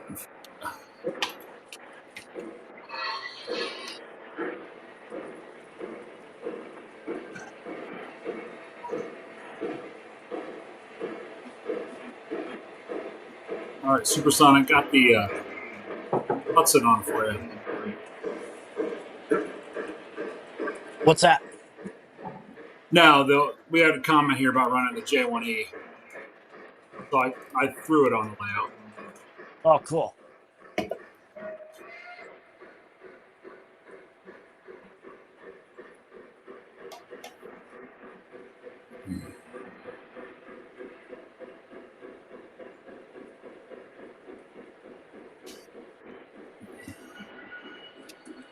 Yeah, I'm surprised you said, Norm, those are Plasticville. Your Yeah, these. signal bridges? Yeah. You got to be kidding me. Yeah, I mean, I added like these ladders and these little gussets, but those are custom signals heads. These guys here. Do you remember him at York? Yeah. Yeah. Yeah, I love those things. Sorry. That's super cool. I Yeah, I have got another one down there. I got one that K&R Customs made me. Okay, yeah. I'm sure you've heard of them. I just got to put it on the layout yet. You know how it is. You get stuff and it just sits. Yep. Big Rich says, I was thinking about hiring Harry Heike to show me how to weather for a day or so. He's a pretty cool dude. I talk with him. Yeah, I hear a lot of good things about Harry. Yeah. Is he still doing a lot of weathering, Norm? Do you know? Is he? I don't really know. I haven't seen him around for a while. I mean, he used to be at York at the LCCA booth, right? But I haven't Yeah. seen him there in a long time. Well, I'm didn't sure you he's used still. to buy stuff from him, like weather materials? I could be wrong. No, I had one of his buildings on my layout a long time That's ago, and yeah, I sold it. Yeah.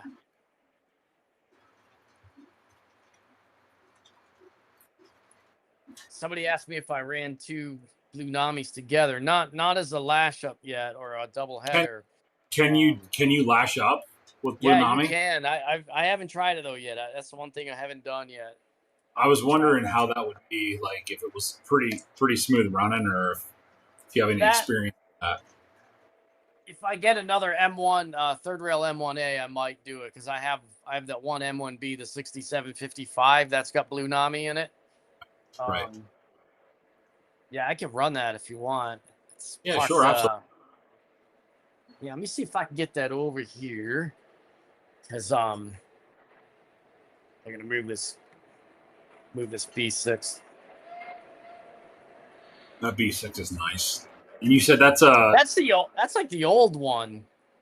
I had to lower the tender on that quite a bit. Really? Yeah, it had a really high ride height.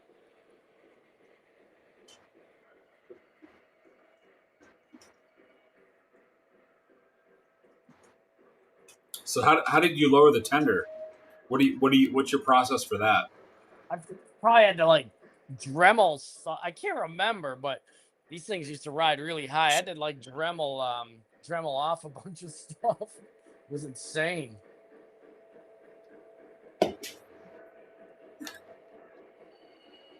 And I had to make like new, truck mounts and stuff like that. And that was way back before I had a 3D printer and stuff. Yeah. Like how did you do it back then? I just cobble stuff together with brass, or plastic, whatever was laying around, really. Jeez. At the time, that's how I used to do it. What's the maximum lash up capacity with Blue Nami, or isn't there any? Blue Nami? Yeah. I don't know. Yeah, I'm not quite sure. Well, those steam engines are crawling behind that consist there. Holy cow! Those decapods. Are those Lionel? Yeah. Yeah, they're nice. Are those both short tender? Yeah. Yeah, Okay. one of the short tender ones. I have a third rail short tender one. It's hard to find. Okay. And I was pretty happy to find it. Nice. I don't know why my rear light ain't coming on there. I'm gonna park these. No, you're good, man. You're good.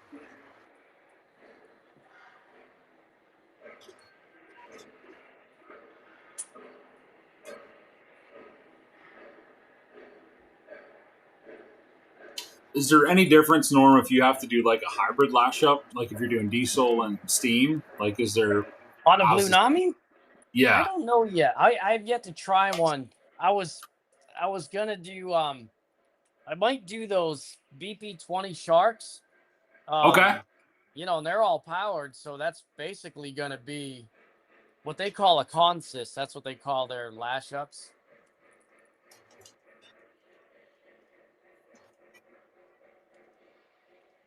Yeah, that's what they call their lash ups are called consists. And I'll try one eventually. Let me see if I can get this see if I can get the mountain going here. Let's see here. Harry Heike is doing weathering. He did a few of my trainings. He's actually working for Muffins, Mr. Muffins. Oh, all right. Yeah, I feel like I knew that. Supersonic says also, I don't know which is passenger trains between the two rivals is better. New York Central 20th Century Limited or the Broadway Limited? I would probably say the Broadway Limited. My opinion, Yeah. but we're Pensy guys, so I mean the 20th Century Limited is great, but the Broadway Limited. Yeah. I'm waiting for the day for Norm to do get into passenger cars just to see the detail that he would have to do. I got I've got see some of my videos. There's quite a few. I've got a bunch of P70s and stuff and a lot of head end cars. Yeah. I have a Lionel Broadway Limited set under the layout, and it's Okay. the second time I had one before. I sold it. I bought another set, and actually thinking about selling it again and getting Jay's set because he said he's got some leftovers or he's got some not spoken for. These for the Broadway, yeah, he does. You could get some right now. $3,500. Is that right? Yep. That's a lot of They're money. they're on the website right now, and you can get the 3 extra cars if you wanted them. Yeah, it's kind of really tempting, but I gotta sell. I got the Lionel. What did Lionel make? 10 of those cars? Yeah, and I bought all 10. The whole Broadway set with a I bought them Station all. Sound Steiner. Yeah. I bought all of them. I don't know what I'm thinking, but I bought them all. I bought the Broadway Yeah. Limited with a 54.95, I think it was, and then Okay. the 6-pack cars that went with it, and then I got 4 more. So this is Blue Nami. This engine here. That's nice. And that's the third rail. Yep. That's Yeah, a you can tell right away. 6755. You can tell right away with detail. Do you like the Chuffin Blue Nami? Yeah, I like it.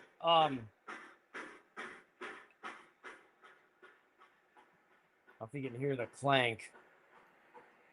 You hear that clank Yeah. when you let off on the I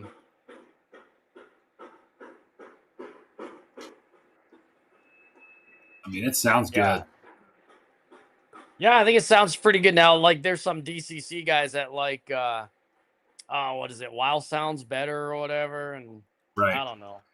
Where do you think do you?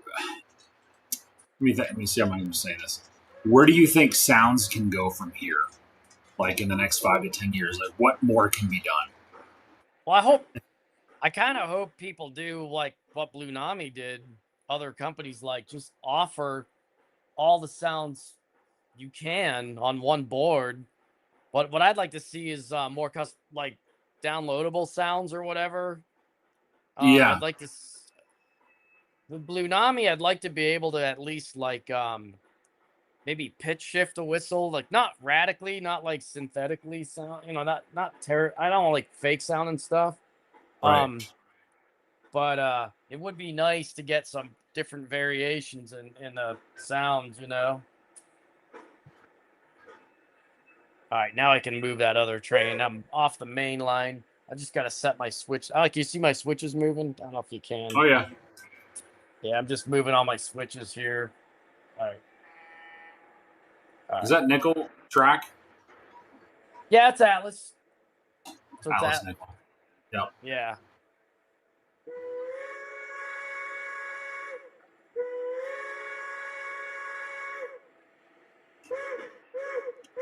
Delphi went in the right direction, right?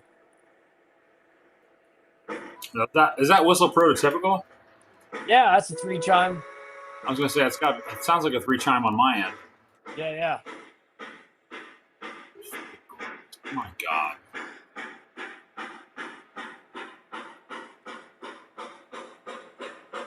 Those coal hoppers there, are those Lionel?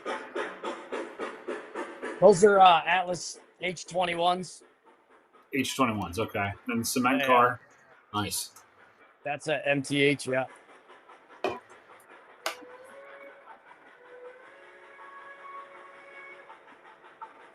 I'll play with a cutoff. I don't know if you can hear this.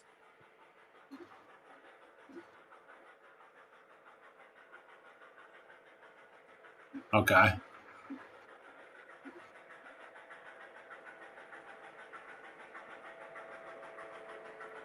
What a view. Gosh.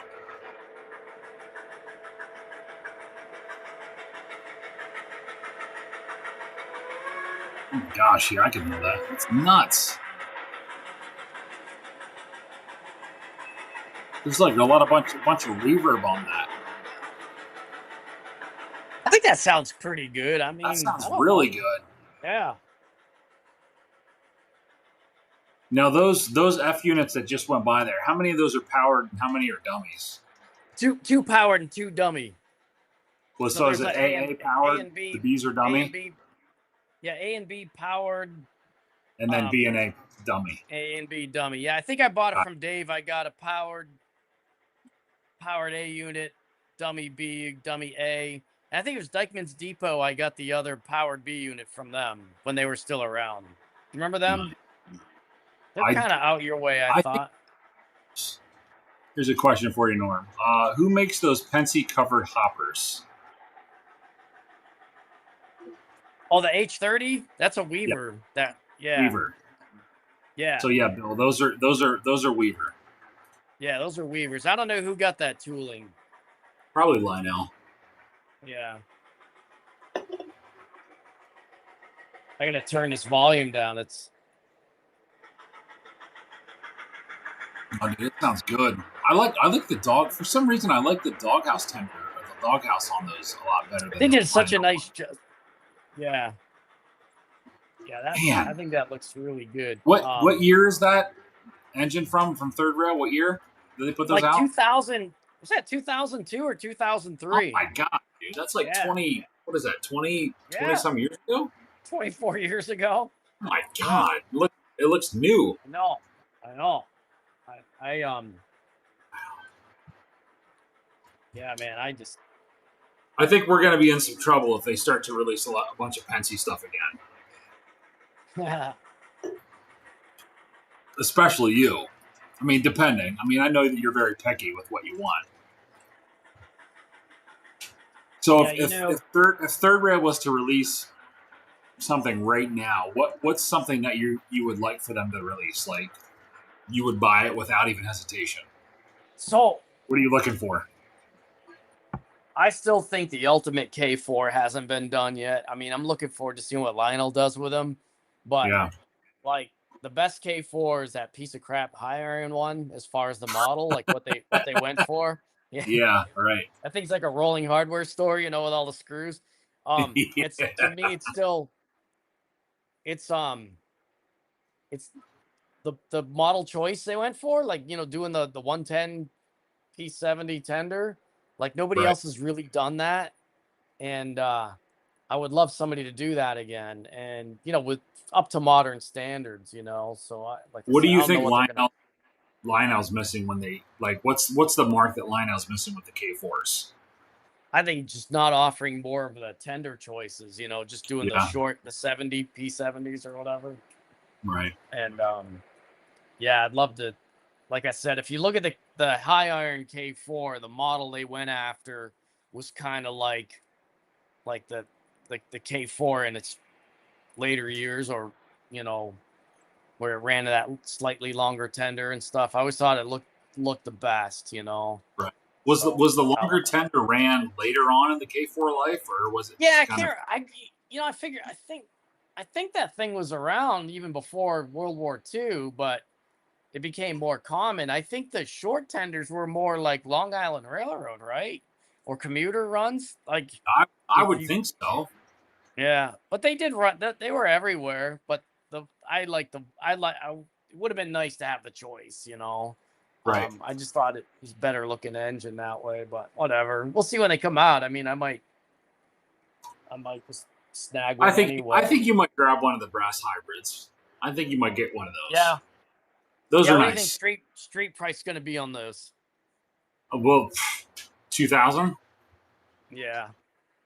Yeah. I don't think probably there's going to be much 2,000. discounting on I think those. they're 20. Yeah, I think they said when they released those, pre-order price was like $100 off of MSRP. There wasn't much of a margin on those at all. Yeah. But Yeah. like I said, like the 53.99 post war, and there was a couple, the one with the elephant ears. There's a couple of Yeah. them that That are really was, nice. I should look at them again, but I don't know, we'll see. There was a road number, if I can find it, that I wish they would have done. I think it was whichever one they did completely streamlined. What was the road number on that one? Oh, I forgot the one that MTH did and Weaver did. They did a completely streamlined K4, but Yeah. Lionel didn't offer it, which I was surprised. Oh, really? No, I yeah, should they didn't look. offer it at all. Yeah. Yeah. You're right. Yeah, because that ran the longer tender. That ran that 110. Yes, it had coast to coast. Yeah. Or I can find the road number for that. You might be able to help me out here a little bit because I remember seeing it. 3768. That's in Sunbury. I was always tempted to get that. The Weaver one, I think, has kind of a funny motor. You'd have to remotor it. I don't know if it's Pittman worthy. The MTH one I've seen for sale once in a while, and I'm like, I should snag that. I always like that streamlined K4. It's beautiful. Yeah, they're really nice looking locomotives. Let me see if I can up on the chat. I don't know if you can see this or not, but that one right there. Can you see that? Yeah, that is sick. That was in Sunbury, so that was like that torpedo look. Yeah. But they didn't offer any of those. But I know like the 53.99, the top like where the smokestack is, they kind of had that like boxed in look kind of what this one is here, but it's nothing streamlined with the casing and the shrouding all the way down, halfway down towards the driver wheels, and that's beautiful. And that was probably, what year was that? Probably not the 30s. I bet you the 30s. Probably. I should look that. 1936. Yeah. Yeah. I don't know. It would be Yeah, it was interesting to find other. 1936. Yeah, be interesting to see later pictures of that. I wonder what became of that tender, because it's got like I don't know. 6-wheel trucks on it. Look at that Yeah, thing. Yeah, it does. Yeah, it does. That's why it doesn't have the. It has the shorter tender on it, but it doesn't have. If I'll have that's to like look from that up. 36, if they did any revamp. I'll have to go through my books. I don't know if that's in one of the Stouffer's books. I'll have to look. But somebody was asking me. Yeah, 37. I don't know. Go ahead. Somebody's asking me if I was ever going to do a second level on my layout. I hang out with HO and N-Scale guys, and we do some multi-level layouts. I don't think I'd ever do it on this layout. I want to expand this layout. Yeah, this one's cool. Yeah. This one here is pretty cool. I mean, I think this is a fantasy because of the Tuscan striping here. I think that's kind of like a fantasy, but there's another version. I think that has the other version they're doing, I think, is pretty right. And I think it did have a short tender like that. Now, it did. Is that the brass hybrid? That's a brass hybrid. Yeah. Yep. That should sell pretty good. Let's see. I'm waiting to find out too is what motor they're gonna put in them too, man. I don't know. Lionel and they're a little sneaky with their motors now. Like I said, I was expecting in those decapods, I was expecting a Canon motor in there, and I got the little Mabuchis, and they've been fine so far. Like I said, the only problems I had with those decapods, was the tender power pickup issue, but whatever. What was the issue with them? Like I said, they had a bad ground on the tenders, so the sounds were cutting out and was sparking on the tether, on the drawbar, and right. So yeah, that was right after I got the L1s too. So I was like really cranked with Lionel back then, and then I got the Base 3 right after that. That's why I quit kind of pre-ordering stuff. I can't stand the Base 3. Oh, really? Yeah. I'm just not a Base 3. I mean, if you run the Cab 2 or the Cab 1L with it, it's fine, but the app is terrible. I don't know. Oh, right. Yeah, that is cool. Yeah. That one's cool. That one there I like. I mean, it's a little... There's a couple questionable design choices up front there, but it's still pretty interesting, The pilot's interesting. Yeah. Yeah. How do you get? Oh yeah, I see the steps. There's a shelf step. Right. And there's kind of like coming off that pilot though. If you miss that, you come off that pilot, you're going right down on that pilot. You're falling. You're falling. Yeah, you're falling. I like how it's filthy. Look how typical Penzi. It's completely dirty. Typical Penzi. Here's our fancy streamliner. It's just completely filthy. Right. Let's just complete dirt. Here's the one that I'm looking at right here. Yeah, that is pretty cool. That's got the front end throttle. That's what that is. Yeah, I love that one. I like the deco around the smokestack. But again, like they're all, like you said, they're all shorts. Yeah. They're all short tenders. Yeah, I got a K4. And I don't know what road numbers used long haul tenders. Did 1361 ever use one or no? No, I don't know. Man, I don't know if it did either. I got a K4 book, but not down here in the basement with me. It's upstairs. There's a few K4 books out there that are pretty good, but yeah. I don't know. Let's see if I can find one with a long haul tender.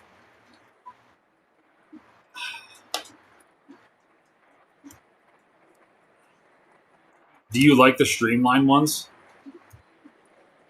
I don't know. I sort of like the classic streamlined, look. The Dreyfus, the other K4, right. The first one you were showing at 36, whatever.